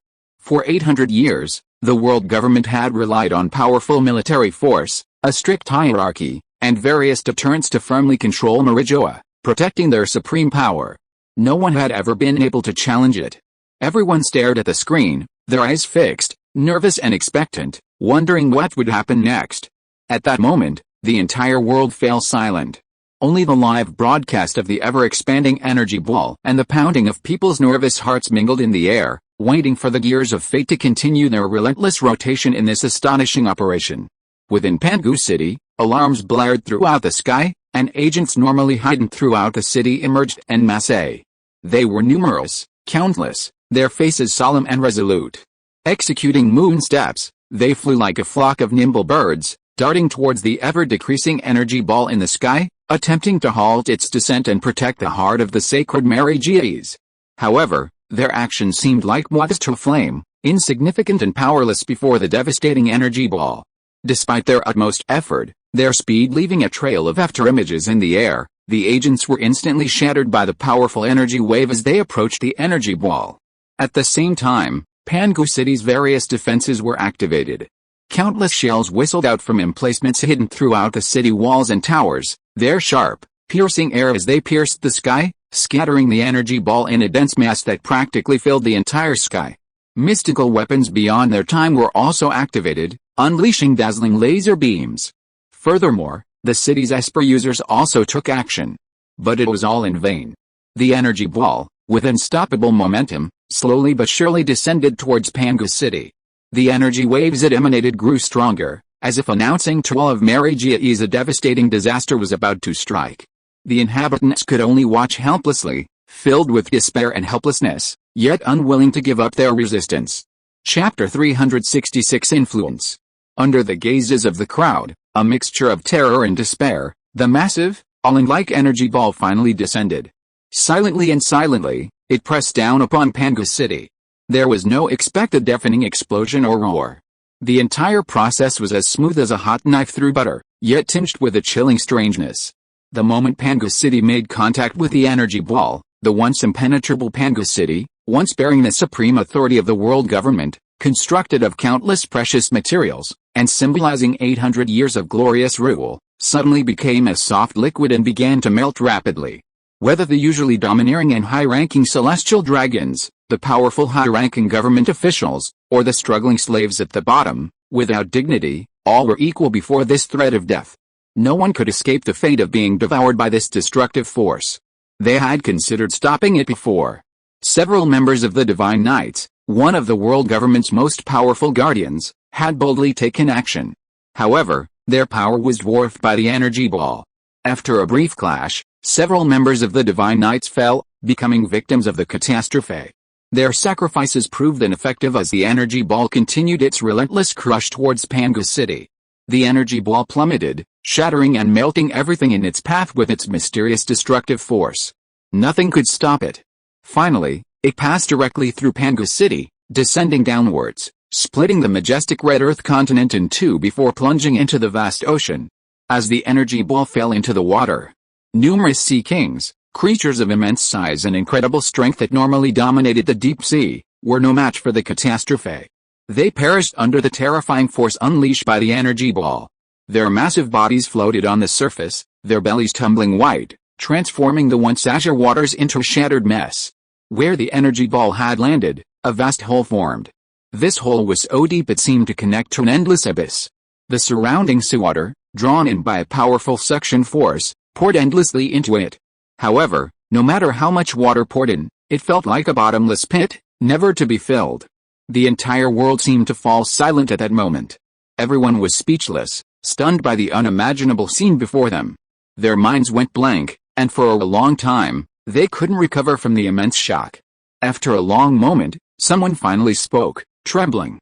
Meridia has disappeared. Their voices were filled with disbelief.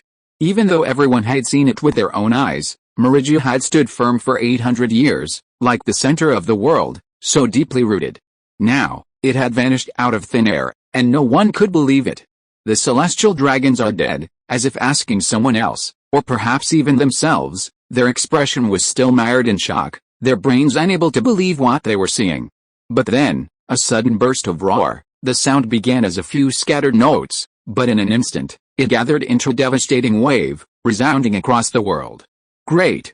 Finally, we don't have to pay heavenly gold anymore, someone shouted excitedly, their faces filled with relief and joy. Heavenly gold had been a heavy burden weighing on countless people, burdening the member states for 800 years. Now, with the destruction of Meridia, this shackle had finally been broken. Eat shit, celestial dragons! More people roared, venting the pent-up anger and resentment of 800 years. Those 800 years of oppression, 800 years of humiliation, erupted in this moment like a flood. Countless people excitedly emerged from their homes and poured into the streets, cheering and celebrating as if welcoming a new life. The entire world was immersed in a carnival atmosphere. However, amidst the cheers, some saw the crisis hidden beneath the surface and couldn't help but cry out in worry, "This is terrible." The destruction of Meridia marked the complete fall of the world government's rule. The order that had been maintained for 800 years was shattered in this moment, heralding the advent of an era even more violent than the Great Pirate Age. Those scheming conspirators and ambitious profit-seekers secretly cheered, as if they saw countless opportunities beckoning them. For them, the destruction of Pangus City marked the beginning of a new stage. It was now their turn to take the stage, to fight for supreme world domination in this power vacuum. As for the title of Pirate King, it had long since become irrelevant. Now was the perfect time to seize the world. The world was mired in chaos and turmoil, and no one knew where the future would lead. The Revolutionary Army was keenly aware of the once-in-a-lifetime opportunity before them. The fall of Meridia and the collapse of the world government's rule was like a bombshell dropped on a tranquil lake, instantly shattering the world into chaos and yet brimming with endless possibilities. Standing within the Revolutionary Army's ranks, Dragon's expression was sullen, his heart grappling with a fierce internal struggle. Garp's experience at the Battle of Onigashima, his injuries, and even his life-threatening condition, pierced his heart like a sharp knife, filling him with the urge to avenge his father. Yet, the righteousness he held dear, the lofty ideal of overthrowing the corrupt rule of the world government and bringing true justice and freedom to the world, ultimately quenched the flames of his hatred. He took a deep breath, his gaze hardened, and then he shouted, "Action!" The soldiers of the Revolutionary Army were filled with passion. They had waited so long for this moment, and now they responded to the call, quickly assembling, seizing this golden opportunity and taking action first. Meanwhile, at Marine headquarters, the atmosphere was particularly oppressive and confusing. The soldiers looked at each other, their eyes filled with fear and bewilderment. They had long been accustomed to carrying out their missions under the command of the world government, following established rules and orders, and upholding so-called justice. Chapter 367 Follow-up. But now, with Meridia, the core of the world government, gone, its supreme authority crumbled as if overnight. They were like ships lost, adrift on the vast ocean, unsure of their course. Even the normally commanding and experienced vice admirals were now mired in deep confusion. Their brows furrowed, their minds mulling over a response, but with nowhere to turn. They could only watch the panicked soldiers around them, anxious but helpless. Akainu, alone, felt a surprising sense of relief amidst this chaos and bewilderment.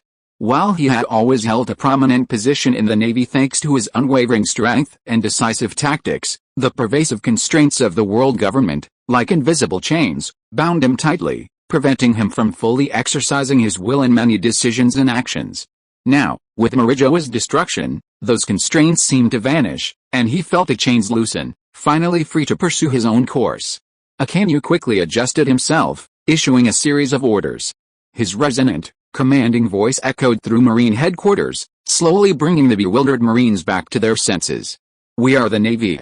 Our duty is to uphold justice and fight pirates," Akanyu emphasized, attempting to reassure the Marines of their sense of purpose. "No matter how the world changes, as long as pirates continue to stir up trouble, we must fulfill our mission and maintain order on the sea." Under his command, the Marines gradually calmed down, regrouping and preparing for whatever might come next. Though the road ahead remained fraught with uncertainty, at least they now had a clear direction to continue fulfilling their duties as a navy and confronting the pirates. A few days later, the world had descended into ever-increasing chaos, like a calm sea suddenly riven by a raging wave, which grew ever more turbulent, threatening to engulf everything. Initially, the common people joyfully believed that with the fall of the world government, the burdensome celestial gold would no longer be born, and that their future would surely be better, finally free from the heavy yoke that had shackled them for 800 years, and that they would live a stable and prosperous life. However, they could never have imagined that a worldwide war would erupt without warning, rapidly spreading to every corner of the globe. No nation could remain unaffected, as if the entire world were being dragged into an endless abyss of darkness. In this brutal conflict, ambitious and greedy forces, vying for supreme power, sought to become the new celestial dragons and control the world, with no regard for the lives of the common people. They sent their armies into towns and villages like locusts, plundering the common people's property and plundering the wealth they had painstakingly accumulated throughout their lives.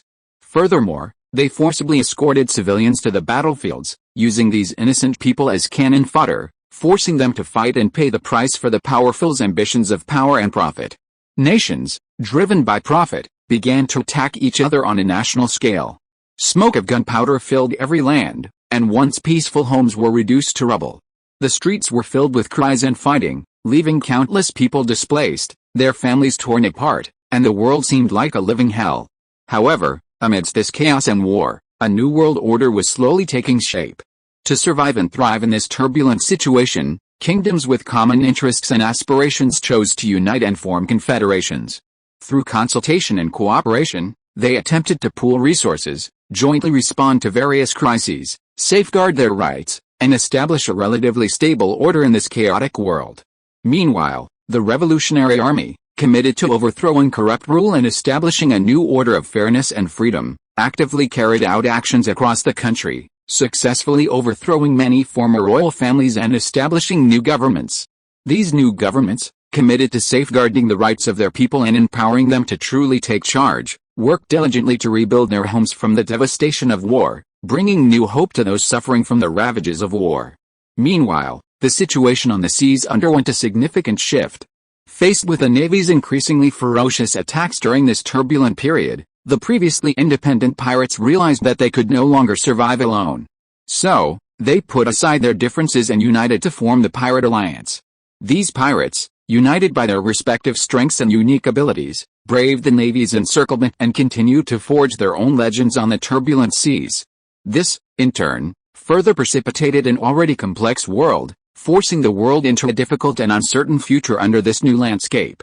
Amidst this turbulent and chaotic world, where various factions clashed for power, one thing remained remarkably unanimous: everyone wisely chose not to provoke Weiss. After all, the tragic scene of Mary Gia's being instantly razed to the ground by an energy ball was still fresh in people's minds. No one wanted their painstakingly cultivated homeland to be completely destroyed by a single energy ball from Weiss, reduced to ashes. Therefore, even those ambitious forces seeking world domination kept their distance when faced with Weiss, daring not to act rashly. Meanwhile, Dressrosa, located on the Grand Line, became a place of hope for many refugees. Countless displaced people flocked there, hoping to find refuge. These refugees each had their own unique reasons and experiences. Some, having heard Vegapunk's prophecy, knew that the world might soon be submerged by the sea. In this chaotic world order, they saw Dressrosa as one of the few places of relative safety, and so they brought their families to seek refuge before the apocalypse. Others simply couldn't survive outside. Their homes had long been reduced to ruins by the flames of war, their loved ones had died or been forcibly abducted, and their possessions had been plundered. They were left wandering this devastated world, suffering from hunger, disease, and fear. Upon hearing that Dressrosa was willing to accept refugees, they embarked on the journey without hesitation, their only hope for survival. Weiss, however, welcomed all the refugees who flocked to him. The world he had created was still too desolate and needed a vast amount of manpower to build and populate it. Chapter 368 Return to Marvel. Wano country is renowned for its abundant seastone reserves. It possesses a powerful counteracting effect against espers, and weapons crafted from it are exceptionally refined, incredibly tough, and incredibly powerful. For this reason, in today's chaotic world, where various factions vie for power, Wano country's seastone weapons have become highly sought-after commodities. Not only seastone weapons, but also food is highly sought after. In the midst of war, vast tracts of farmland have been abandoned, severely disrupting food production. Famine has spread across the globe, leaving many struggling to even meet basic needs. Dressrosa and Wano country possess abundant food reserves, making them as precious as an oasis in the desert. Naturally, this has drawn competition from various factions, each eager to transport this food back to their own territories to address urgent needs and stabilize military and civilian morale.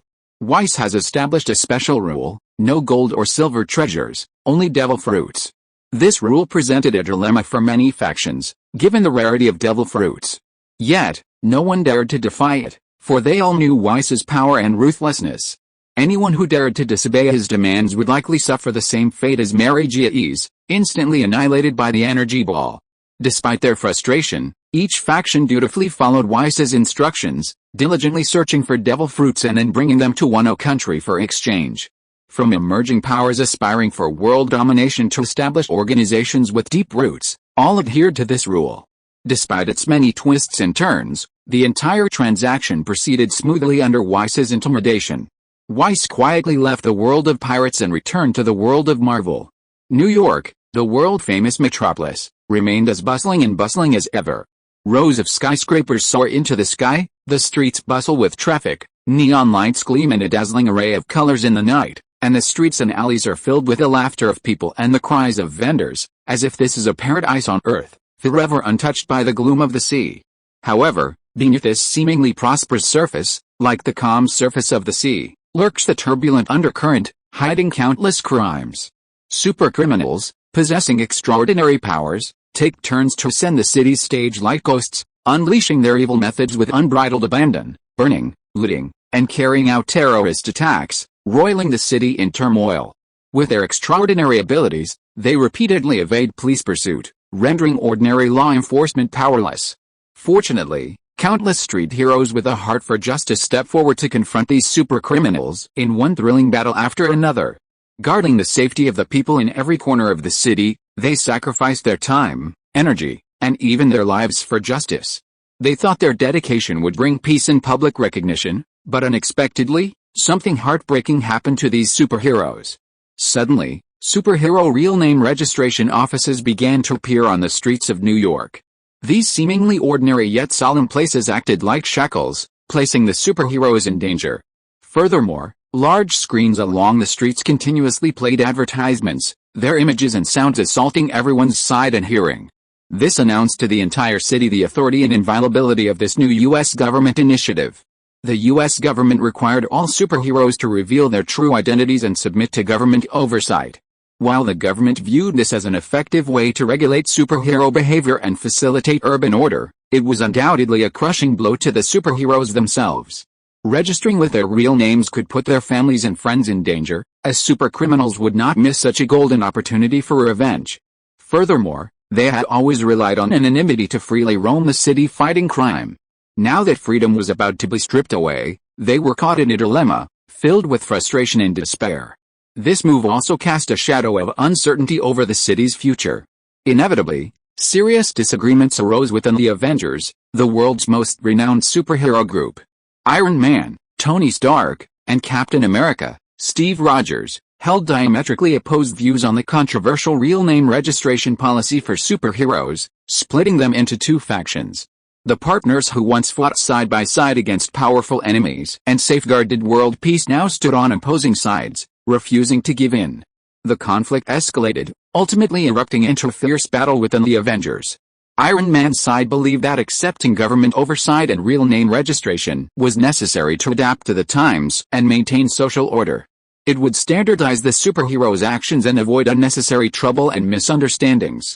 Captain America's side, however, firmly believed that if the superheroes' identities were fully revealed, their families and friends would be in extreme danger, and that the government might not be able to manage and utilize their powers completely fairly. The free exercise of justice was their rightful right. Ultimately, this internal strife resulted in a split between the two factions, severely damaging the Avengers and fading from their former glory. Iron Man Tony Stark resolutely became the first superhero to complete real name registration. In fact, given his high-profile demeanor and frequent public appearances, his identity was no secret. For him, real name registration was a way to demonstrate a stance and comply with government demands.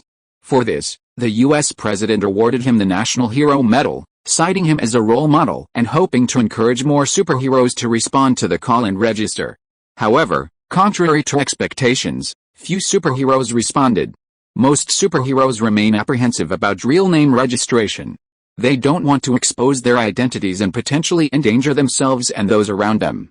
They also worry that the government will use this as an excuse to overreach and restrict their freedom. Seeing this call fail to gain traction, the government has resorted to heavy-handed measures, outright classifying the actions of unregistered superheroes as illegal. This move has undoubtedly exacerbated an already complex situation and brought numerous unintended consequences. The biggest beneficiaries are, surprisingly, gangs and criminals. In the past, they had to constantly be wary of the sudden appearance of superheroes when committing crimes, fearing their actions would be stopped in time. But now, with the superheroes internally divided over the real name registration dispute and constrained by government regulations, they have become even more unscrupulous. Crime is rampant across the city, gangs are expanding, and public security is deteriorating. New York, and indeed the world, seems to be plunging deeper into darkness. The citizens, plagued by the infighting among the superheroes and the threats from criminals, live in ever greater fear. Chapter 369 Reunion. FUU. It must be said that this was a truly terrible move by the U.S. government. They were so focused on preventing civilian forces from growing beyond their control that they had no idea the consequences would be so severe. "You're their number one target," Kingpin said, sitting up slightly, flicking his cigarette. A subtle hint of worry flashed in his eyes as he reminded Weiss, "An internal warrant has been issued for your arrest." Although Weiss was powerful, he was now facing the entire U.S. government. The government's power should not be underestimated. If it were truly targeted with all its might, it would likely land him in serious trouble. However, Weiss merely raised an eyebrow, unconcerned. In his view, if the U.S. government dared to take action against him, he wouldn't mind responding with something interesting, showing them his true strength. He was not one to sit still and wait for death. "How are your wife and children?" Weiss changed the subject. Kingpin, who had just been brimming with pride, suddenly felt as if all his strength had been drained from him, and he became dejected. He had always yearned to resurrect his wife and child, devoting considerable resources to this end, searching for various mysterious methods. He hoped to use dragon bones, which possessed miraculous powers of resurrection, and experimented with them. However, the results were disappointing, and he failed to bring his wife and child back to his side as he had hoped. Now, he could only continue to search for other solutions. The pain and desolation in his eyes diminished his usual arrogance. After all, this was Kingpin's personal matter, touching upon the most tender and painful bonds within his heart. Wes knew it was difficult for others to truly intervene, so he refrained from interfering. He sighed silently and left the building. As Wes walked the bustling yet grimy streets of New York, even in the bright sunshine, beneath the seemingly normal streets swirled a sinister undercurrent. With his keen senses, Wes clearly sensed the heinous robberies unfolding in the dark, narrow alleys. Taking advantage of the chaotic situation, the preoccupation of street heroes, and the severe shortage of police, criminals are brazenly assaulting passers-by, robbing their belongings and assaulting any resistance. The victims' cries for help echo through the alleys, yet few dare to intervene. Even more egregious, a group of brazen robbers are planning a bank robbery. Armed and masked, they charge menacingly toward the bank, oblivious to the horrified gazes of the surrounding crowds. The city has become a haven for crime, free to do whatever they want. New York used to be home to many street heroes, active in every corner of the city, always the first to step forward when crime strikes. But now, the situation is completely different. Due to the chain reaction triggered by the superhero real name registration issue, most street heroes have either gone into hiding to avoid government detection or become embroiled in internal divisions and strife, leaving them no time to focus on fighting crime. As a result, the police were completely overwhelmed by the endless stream of criminal activity. Even a full-scale deployment would be a drop in the bucket, unable to curb the soaring crime rate. Meanwhile, Iron Man suits would occasionally fly across the sky. They were Tony Stark's Iron Man army carrying out their duties. Leveraging his exceptional intellect and vast financial resources, Tony Stark developed and manufactured various models of suits, each with its own unique capabilities, adapting to a wide range of emergencies. Some were specifically designed for fires, equipped with highly effective firefighting equipment, allowing them to quickly extinguish blazes and rescue trapped civilians. Others specialized for crimes like robberies, equipped with advanced tracking and attack systems, allowing them to quickly subdue robbers. Tony Stark single-handedly reduced New York's crime rate and made a significant contribution to the city's security. However, a single person's energy is limited. New York is so vast, and the countless emergencies that occur daily. Even with the Iron Man army's help, Tony Stark would often find himself stretched thin. Criminals had figured this out, often taking advantage of the Iron Corps' absences to quickly commit crimes and escape, causing immense headaches for both Tony and the police. New York remained shrouded in the shadow of crime. Wes leisurely returned to the potion shop and, upon reaching the entrance, found Tony already waiting. This didn't surprise Wes in the least. After all, with Tony's abilities and the advanced technology at his disposal, the entire city of New York was practically under his radar. It was only natural that he knew his whereabouts. "I think we should talk," Tony spoke first, slowly removing his sunglasses, revealing deep yet weary eyes. He had been busy dealing with the Avengers' internal dispute over real name registration and commanding the Iron Corps to respond to a constant stream of crime across New York. He'd barely had a moment to rest, bearing immense strain both physically and mentally, and a look of exhaustion had become deeply etched on his face. Weiss glanced at him and said nothing more. He just quietly opened the door, made a gesture of invitation to Tony, and said softly, "Come in." Chapter 370 Help. "I need your help." Tony's eyes, sincere yet tinged with urgency, spoke these first words as he slowly sat down. The situation facing New York City was dire. It was too difficult for Tony and his Iron Army to completely reverse this chaotic situation. That was why he had come here, seeking Wes's assistance. Wes didn't reply. Of course not for free. "How much do you want?" Tony was certain he could offer Wes a price he couldn't refuse. With the Stark family's vast wealth, he was confident he could meet any request Wes made. However, Tony didn't realize that his information was lagging far behind. Wes was no longer the kind of person swayed by worldly money. To him, money was nothing more than a bunch of meaningless numbers and cold, metal pieces of paper. He pursued and valued things that touched the very essence of things. Tony's idea of using money to buy his help seemed childish and ridiculous to Wes. "I don't think I can help you in any way." Wes's tone was calm yet undeniably resolute, and he flatly refused the offer of help. He believed that the current chaos in New York City, or the internal strife among superheroes, had little to do with him, and he had no interest in getting involved in such trouble. Upon hearing this, Tony felt a surge of resentment. He had been working tirelessly to promote the Superhero Registration Act for some time, only to run into obstacles everywhere. Most of the people who had once fought alongside him were now on the opposing side, and few were willing to support his initiative. Wes was his last remaining source of support. Without even Wes's assistance, the bill's continued success would be difficult. The current situation desperately needed a strong ally to help push the Superhero Registration Act forward. Tony was well aware of the incredible strength Wes had demonstrated during the previous battle in New York.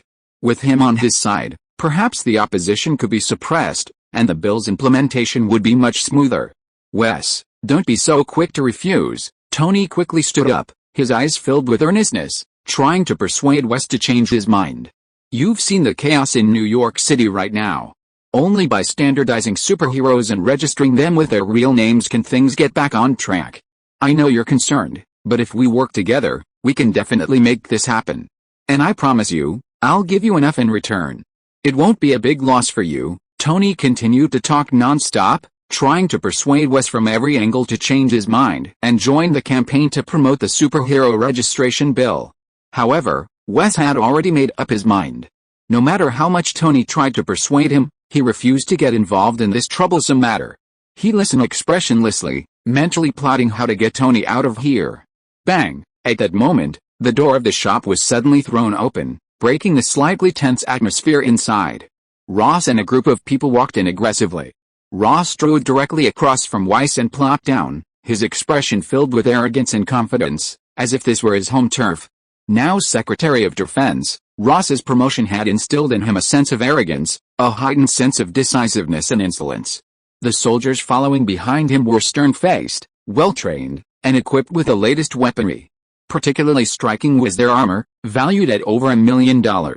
This was no ordinary suit, but rather a fusion of alien technology, refined and upgraded by the military's research team. With this armor, each soldier could unleash strength comparable to Captain America's, and through built-in communication and coordinated combat systems, they could coordinate with one another, forming a formidable combined force. Ross sat in a chair, his eyes scrutinizing. After sizing Wes up and down, he spoke. Mr. Irwin, we need your cooperation in an investigation. His tone was polite, but the implication of unwavering defiance was clear. If Wes disobeyed, the soldiers behind him would immediately spring into action, using force to bring him to heel. Tony frowned at this sudden scene, sensing that things were about to get even more complicated. Secretary Ross, Tony began to say something, attempting to ease the tension, but Ross rudely interrupted him. Mr. Stark, do not interfere with our duties. Ross's face darkened, his tone stern and unyielding. His gaze fixed on Tony, a warning in its intensity. If he meddled again, he would be rude. Ross was determined to succeed this time. He had been plotting Wes's situation for a long time. He was well aware of the crucial role of superpowers in today's world, and Wes's previous displays of strength had made him salivate with envy. Ross had always been obsessed with the creation of super soldiers. He believed that if he could understand the source of Wes's immense power, leveraging the military's scientific research capabilities and vast resources, he could produce super soldiers based on this principle in an endless stream. Then, the entire world would be under military control, and there would be no need to worry about superheroes running amok, thus realizing his ambitions. Therefore, faced with such a prime research subject as Wes, Ross would not pass up this opportunity. Furthermore, he understood that even though Wes possessed considerable strength, he was still only one man. How could he possibly stand against the might of the government? Even renowned superheroes ultimately succumbed to government rule and obediently followed its orders, and Wes was no exception. At that moment, Ross sat there, his eyes gleaming with the confidence of a sure victory. The soldiers behind him were also on full alert, waiting for his command to take action against Weiss. The atmosphere in the inn grew increasingly oppressive, as if a storm was about to break out. Weiss, however, remained calm in the face of this aggressive stance, paying no attention to Ross and the others.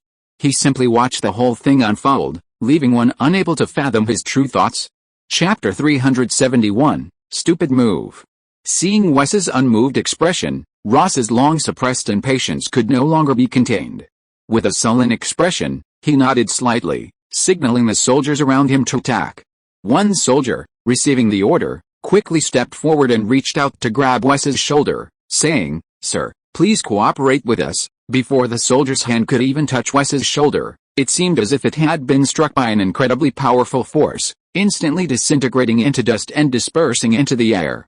The soldier didn't even have time to scream before his eyes widened in pain and shock, his body staggering backward. The other soldiers instinctively stepped back, their faces filled with fear, but they quickly raised their guns, pointed them at Wes, and shouted, "Hold still." The black muzzles of the guns were particularly intimidating in the small potion shop, but Wes remained impassive. "Calm down, everyone," Tony rushed to reassure the utterly nervous soldiers, knowing full well that a single misfire would escalate the situation. Ross, trembling with rage, was about to issue another order for his men to charge recklessly, but at that moment, he was horrified to discover that he couldn't utter a single sound. Not even his eyelids could move. His body was completely paralyzed, and a wave of panic washed over him. "Ross, calm down," Tony continued to soothe the agitated soldiers, turning to Ross, only to finally realize something was amiss. "Wes, I think this is just a misunderstanding, Tony, brazenly saying something he didn't even believe, tried to defuse the situation in the tense, volatile situation. But his words felt so feeble and powerless. Everyone present knew that things had reached this point, and that a simple misunderstanding wasn't going to get away with it. This isn't a misunderstanding, this is a declaration of war, Wes declared, his face stern and his tone icy. He then slowly stood up. His standing height intensified the tension among the soldiers who had been pointing their guns at him. They cautiously stepped back, their knuckles white from the strain. But they dared not lower their weapons, remaining frozen in place, their eyes filled with fear and alarm. Without a second glance at the others inside, Wes headed straight for the store. Ross, seemingly drawn by an invisible hand, slowly followed Wes out of the shop. As Wes stepped outside, he discovered that the usually bustling street was now completely encircled by military personnel. Armored vehicles stood in formation, their heavy weapons trained on Wes's position, and numerous soldiers, armed with live ammunition, surrounded him. Since you want war, I'll give you war. Wes looked at the formidable scene before him, his eyes devoid of any fear. At that moment, Ross's body, floating in the air, underwent a strange transformation. Like an inflated balloon, it began to grow larger and larger. His once normal form rapidly expanded, creating a scene that was both comical and eerie. "Stop, Wes," Tony cried anxiously.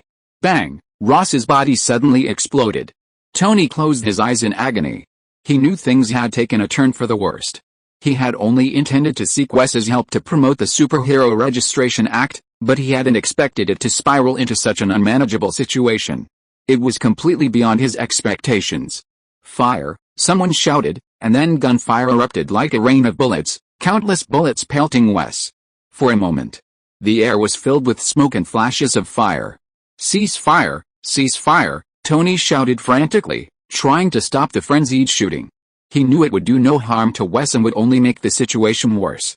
However, the soldiers were already caught up in their panic and tension, and they ignored Tony's calls. The gunfire continued, deafening, and the entire street was shrouded in smoke. Unfortunately, Tony was powerless to stop the out-of-control situation. Bullets rained down on Wes until the magazines of the soldiers' guns were empty, and the incessant gunfire finally stopped. Everyone waited anxiously for the smoke to clear, their hearts in their throats, wondering what would happen to Wes under this hail of bullets. When the smoke finally cleared, they saw a scene that made everyone gasp. Wes stood there completely unharmed, not a single bullet mark on his body. "I can explain." Seeing this, Tony quickly stepped in front of Wes, attempting a final effort to defuse the situation. He knew that if Wes became completely enraged, something even more horrific would ensue. But Wes simply waved his hand, and Tony was bound tightly, unable to move. He was trapped in place, his eyes filled with anxiety and helplessness. Suddenly, a mind scepter appeared in Wes's hand. Kill each other. In an instant, the soldiers, who had been on high alert, seemed possessed by a demon. Their eyes became empty and blurry. They mechanically pointed their guns at each other, and without hesitation, they pulled the trigger. Bang! Bang! The gunshots rang out again on the street, but this time, it was the soldiers who fell. Their bodies fell backwards from the impact of the bullets, and blood spread across the ground, quickly forming pools. The entire street was instantly transformed into a bloody battlefield. Tony watched the horrific scene unfold before his eyes, his heart pounding with agony. He squeezed his eyes shut, unable to bear the thought of watching any longer. Clearly, the matter wasn't over yet. Wes wasn't one to let this slip away. While Ross, as Secretary of Defense, held considerable power within the military, his actions today were clearly orchestrated by someone else. Clearly, there were more powerful figures behind him, secretly manipulating everything. A cold glint etched itself in Wes's eyes, his resolve already resolved to uncover the forces behind this and make them pay a heavy price for their actions. He leaped into the air, soaring like a cannonball, his speed so astonishing that in the blink of an eye, he was reduced to a tiny black dot, vanishing from Tony's sight. "Sir." "He's heading towards Washington," Jarvis's voice, mechanical yet tinged with urgency, warned Tony. Washington, the political center of the United States, was home to numerous powerful figures, various confidential agencies, and decision-making bodies that influenced the entire country and even the world.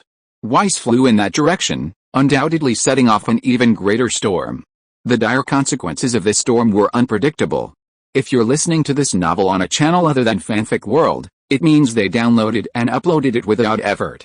We cordially invite you to visit our channel, Mundo Fanfic Novelis.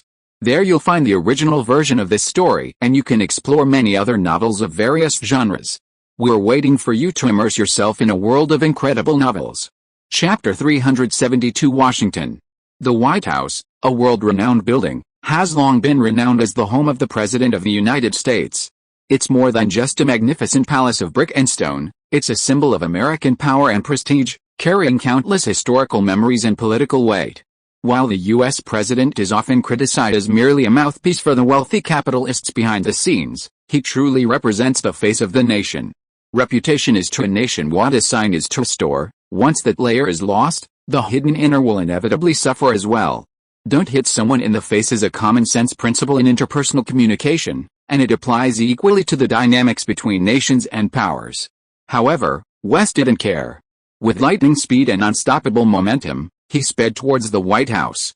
Notify the White House immediately. The officers monitoring the situation, noticing Wes's movements, shouted in panic, their voices piercing with anxiety. They've been notified. The military has dispatched F-35s to intercept. The assistant beside him hurriedly replied, beads of sweat dripping down his forehead as his fingers worked furiously on the communication equipment, attempting to coordinate all forces to deal with this sudden crisis. But none of this seemed to work for Wes.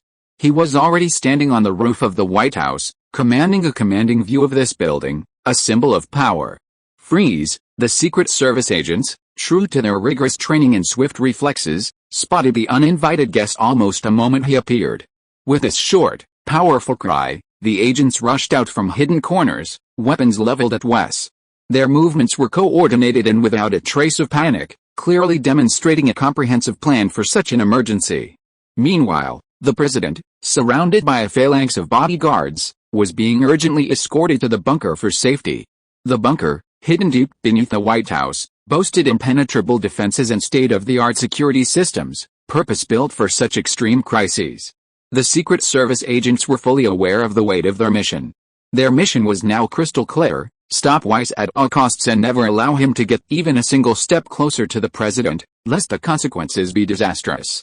Just as the two sides reached a stalemate, the tension nearing a standstill, a series of deep, yet heart-shaking rumbles of thunder echoed. At first, the thunder sounded like the gentle drumming of distant drums, then gradually intensified, like the roaring and galloping of a mighty army, rolling in. Soldiers and agents looked up at the sky in confusion, their faces etched with surprise and bewilderment. "I haven't heard of a thunderstorm today," a young agent muttered, a hint of unease in his eyes.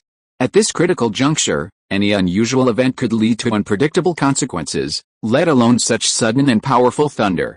They had a vague premonition that this seemingly sudden thunderstorm might be inextricably linked to Weiss, but they had no time to delve into it. They could only suppress their doubts and refocus their attention on the crisis at hand. They gripped their guns tighter, and beads of sweat streamed down their foreheads. Crack! A deafening roar, as if ripping the sky apart, erupted. Immediately afterwards, a bolt of lightning, as thick as a bucket, slammed down from the dark, overcast sky. It flashed a dazzling blue-white light, ionizing the air wherever it passed, creating a sizzling sound. The agents had no time to react before they were struck by the powerful current. Their bodies were instantly charred, emitting a pungent, burning smell. In the blink of an eye, they were reduced to piles of pitch-black charcoal, lying scattered across the ground. The once orderly defensive formation collapsed in an instant. The White House was not spared by the ravages of the lightning. Before this devastating force, the walls of the White House crumbled like fragile paper, sending bricks and stones flying everywhere and sending clouds of dust soaring. Soon, the main structure collapsed, leaving only the bunker, hidden deep underground, exposed amidst the rubble. Hiding in the bunker, the president's face paled with fear, beads of sweat dripping down his forehead. He swallowed nervously, his eyes filled with fear and despair. "Don't worry, Mr. President, this bunker is protected from a nuclear attack," the Secret Service director feigned composure, attempting to reassure the president, but his slightly trembling voice betrayed his inner unease. Despite his words, he remained uncertain. After all, what was unfolding before their eyes was completely beyond their understanding and ability to respond. However, before he could finish his words, he suddenly shut his mouth as if being strangled. The bunker's roof, boasting its immense strength, slowly unfolded with a dull mechanical sound, like a long slumbering beast opening its enormous maw. Weiss, expressionless, slowly floated down from the opening. His figure stood out in the dim bunker, like a messenger from hell, emanating a chilling aura. Hiding within the bunker were high-ranking White House officials, and almost all of the president's staff had gathered there.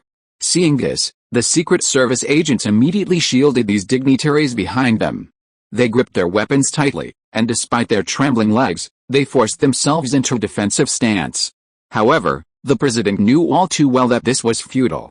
Facing Weiss's overwhelming power, they stood no chance. Mr. Erwin, you're American too, the president said in a trembling voice, attempting to invoke a glimmer of sympathy or identification from Wes through the notion of nationality. But before he could finish, Wes reached out, placed his index finger on his lips, and gestured for him to shut up. It doesn't matter what you have to say, it doesn't matter what you're thinking, Wes said coldly, his voice as if it came from the depths of hell, devoid of any emotion. The president's face flushed, his eyes filled with anger and humiliation. In his entire political career, no one had ever dared to speak to him like that, but now, at this critical moment, he could only swallow his words, daring not to offer a single rebuttal. He knew his life hung by a thread, a single misstep could lead to his descent into an abyss of irretrievable destruction. Chapter 373 The Fall of Washington. With a sharp whistling sound, Tony's Iron Army, under the precise control of his intelligent butler, Jarvis, rushed to the scene at lightning speed. One after another, iron armor pieces cut silver trails through the air, their metal hulls gleaming coldly in the sunlight, and the roar of their engines was ear-piercing. Seeing this, the president's nerves, once tense to the point of tension, relaxed slightly. He exhaled deeply, and a flicker of hope rekindled in his eyes. Mr. Irving, the president was about to say something, hoping to use the intimidating presence of the Iron Army to negotiate with Weiss and persuade him to stop his madness. However, Weiss ignored him and simply extended a finger, gently tapping the Iron Army in the air. A mysterious, deep black hole appeared out of thin air, and the space around it was distorted. The Iron Army, so majestic in the air, were pulled by an invisible and powerful force, and they flew involuntarily towards the black hole. Once sucked into the black hole, the iron armor emitted a teeth-grinding metallic creaking sound as it was instantly crushed and torn apart, becoming a pile of useless scrap metal that fell from the sky, scattered across the ground, and vanished in the blink of an eye. The president's heart, which had just been relieved, instantly rose to his throat. He stared with wide eyes, horror at the incredible scene before him, his body trembling uncontrollably. Mr. Irvin, I don't think you want this to get out of hand, do you? The president struggled to control his trembling voice, his tone pleading, trying to find a way out and reach a compromise with Weiss.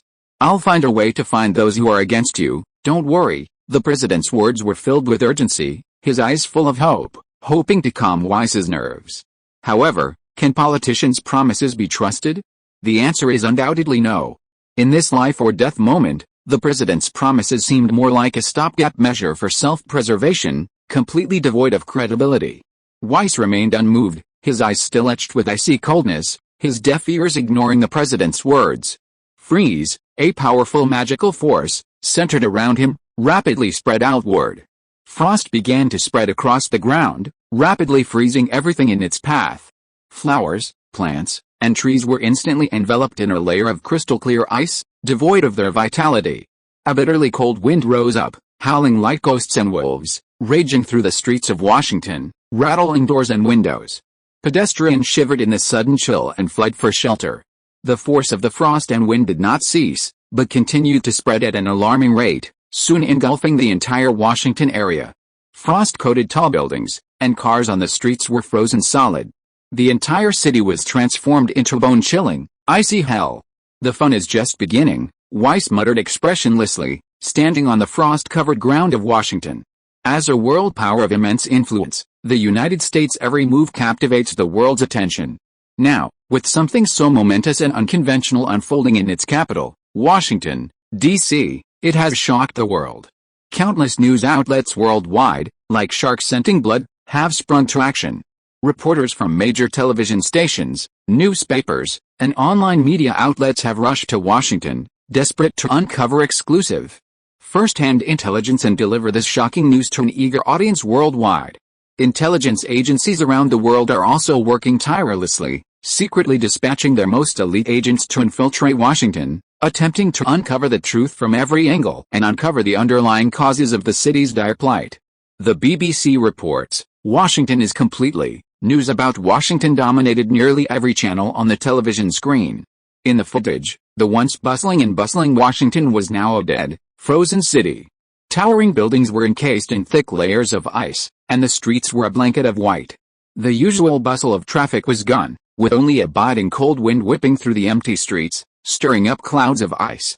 The anchors, with tones of shock and solemnity, described the dire situation facing the city to the world, while the scrolling subtitles at the bottom of the screens continuously updated with new fragments of information. Even so, the public remained confused about what was happening in Washington, filled with doubts and speculation. Those within the United States who normally opposed the government and waited for the joke now watched with a sense of schadenfreude, standing by and watching how the drama would unfold. Countries hostile to the United States saw this as an opportunity and were ready to take action.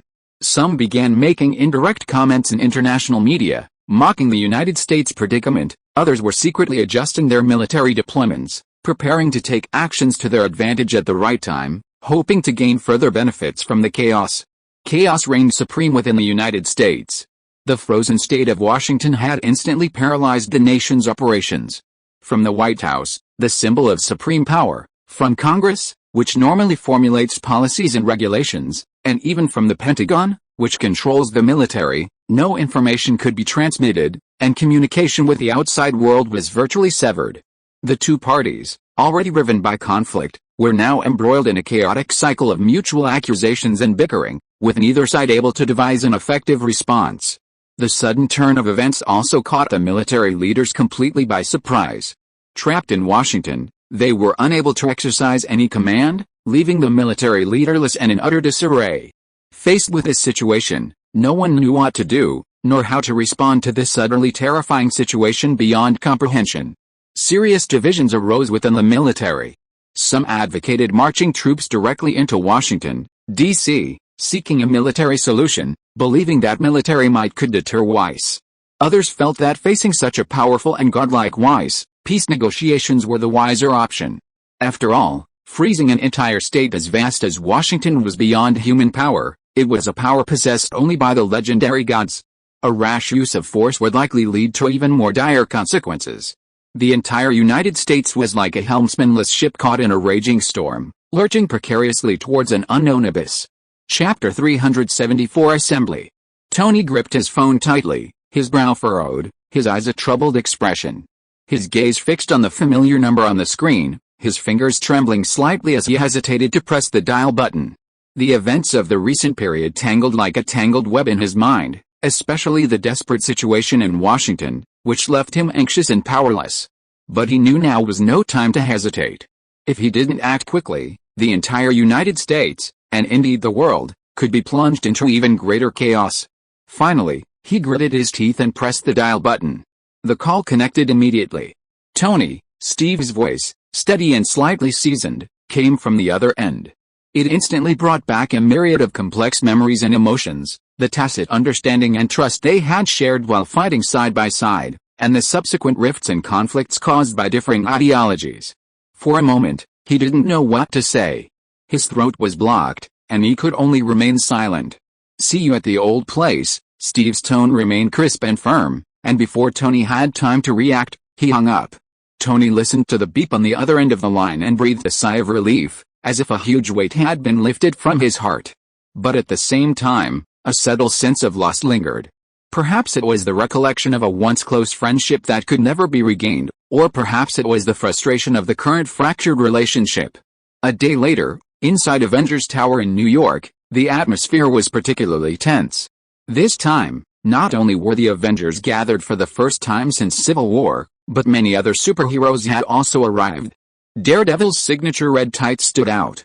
The Punisher, as always, carried his icy aura. The Defenders also stood in formation, whispering to each other. Even the young Spider-Man moved among the crowd, his red and blue suit standing out. He would occasionally glance up, curiously observing the renowned veterans around him. However, due to the superhero act, the atmosphere was inevitably tense. The superheroes naturally divided into smaller groups, maintaining a certain distance between them, sizing each other up with a mixture of wariness and confusion about the current situation. It wasn't until Steve's arrival that the scene suddenly shifted. As soon as Steve entered the hall, he captivated everyone's attention like a powerful magnet. The previously scattered crowd shifted their gazes towards him. Even the normally solitary and cold Punisher raised his head slightly and approached Steve, giving a gentle nod and a greeting. Captain America truly held an extraordinary charisma among the superheroes. His presence gave them hope for unity in facing this crisis. "I'm sorry I'm late," Steve said apologetically. "Hello, Captain," several young superheroes excitedly greeted Steve, their eyes filled with admiration. "Captain, can you give me an autograph?" a slightly childish voice suddenly chimed in. Everyone looked in the direction of the voice and saw a fresh-faced young superhero, blushing and somewhat shyly, standing before Steve with a small notebook and pen, his eyes filled with anticipation. For a moment, the atmosphere felt a bit like a Steve fan meeting, easing the already tense atmosphere slightly. Ahem, Tony coughed deliberately, trying to draw everyone's attention back to the dire situation.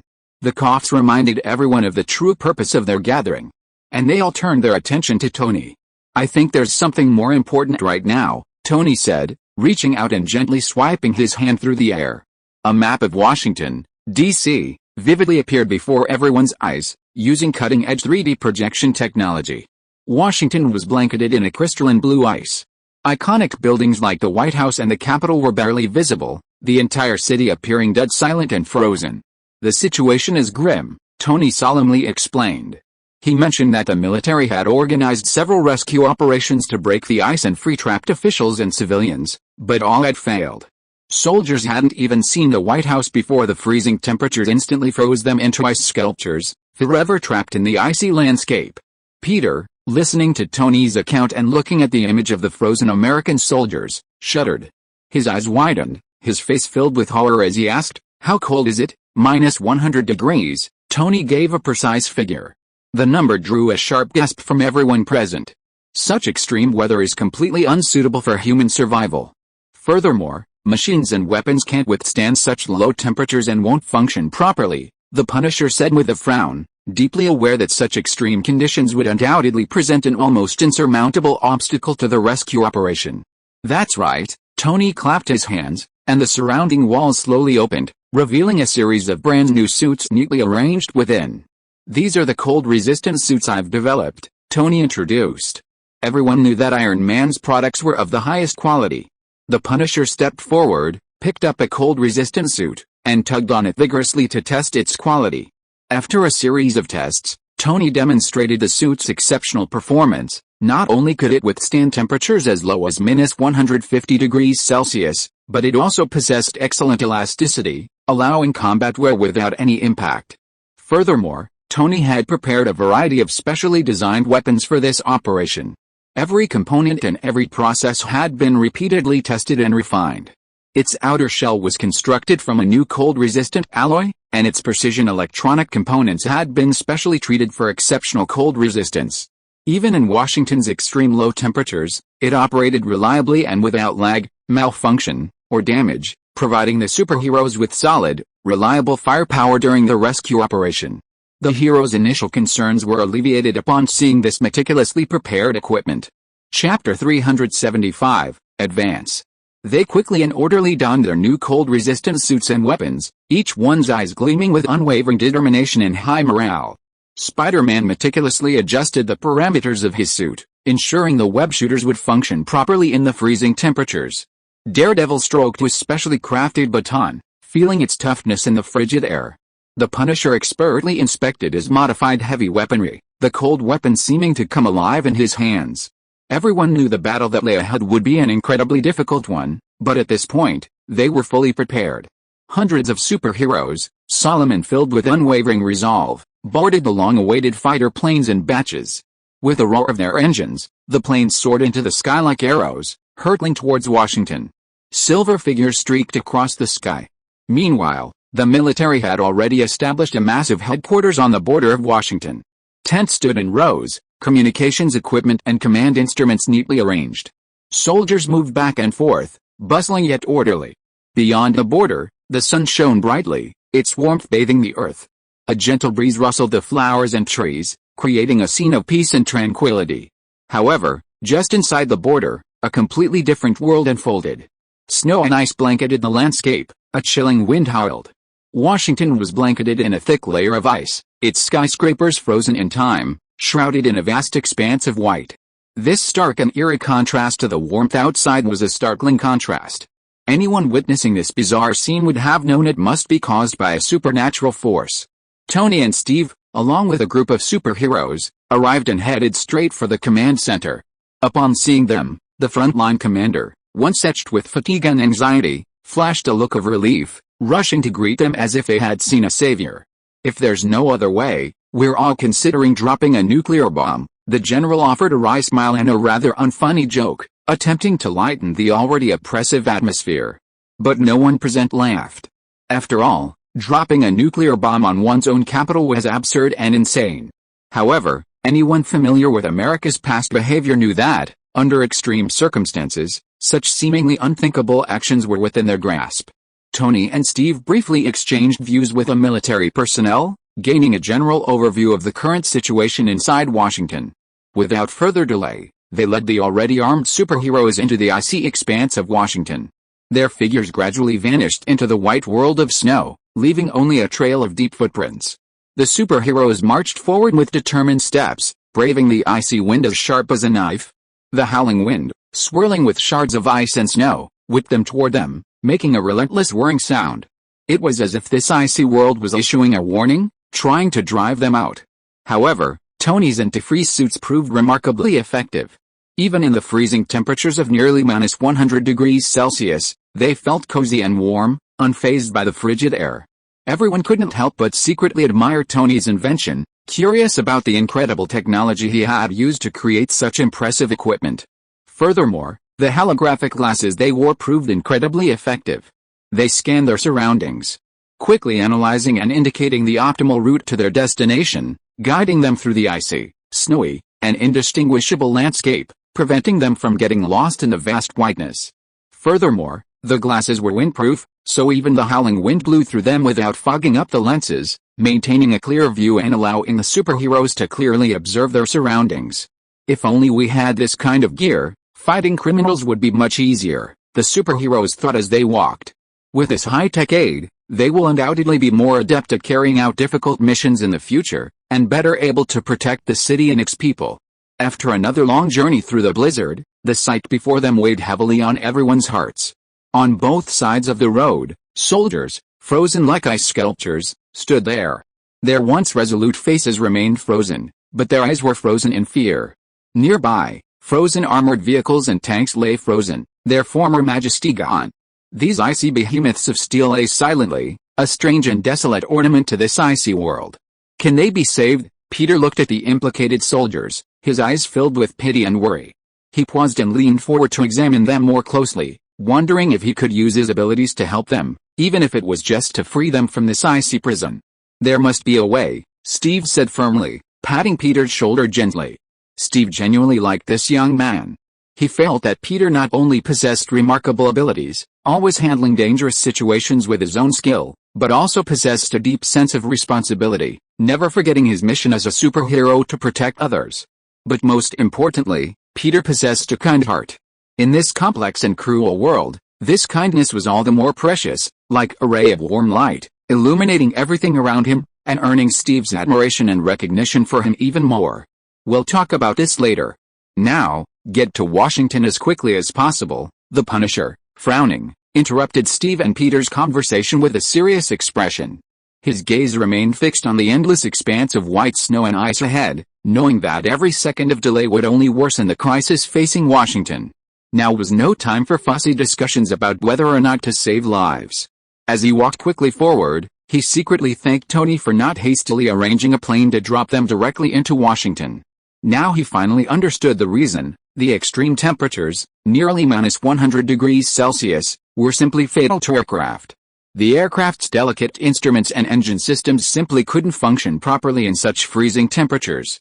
A thick layer of ice would quickly form on the wings, adding weight and compromising aerodynamic performance, leading to uncontrolled flight. Even the most advanced fighter jet would inevitably crash in such harsh temperatures. Forget about a rescue mission, everyone involved would likely be killed mid-flight. Of all the equipment, only Tony's Iron Man suit seemed capable of withstanding such temperatures. But thinking of the suit, the Punisher couldn't help but sigh in amazement. Its price tag was prohibitive. Not to mention the complex research and development costs, the rare materials and meticulous craftsmanship required for its manufacture alone were beyond the reach of the average person. Even equipping every superhero with a suit, let alone a large-scale military operation, would be astronomically expensive and unrealistic. So, for now, relying solely on their cold weather suits, they trudged slowly, one step at a time, towards the depths of Washington. End of this chapter. Thank you very much for reaching the end. Don't forget to like. Looking for more exclusive content and immediate access? Subscribe to our Patreon. Remember, every like, subscription, or donation encourages us to continue. Thanks to everyone, see you in the next video.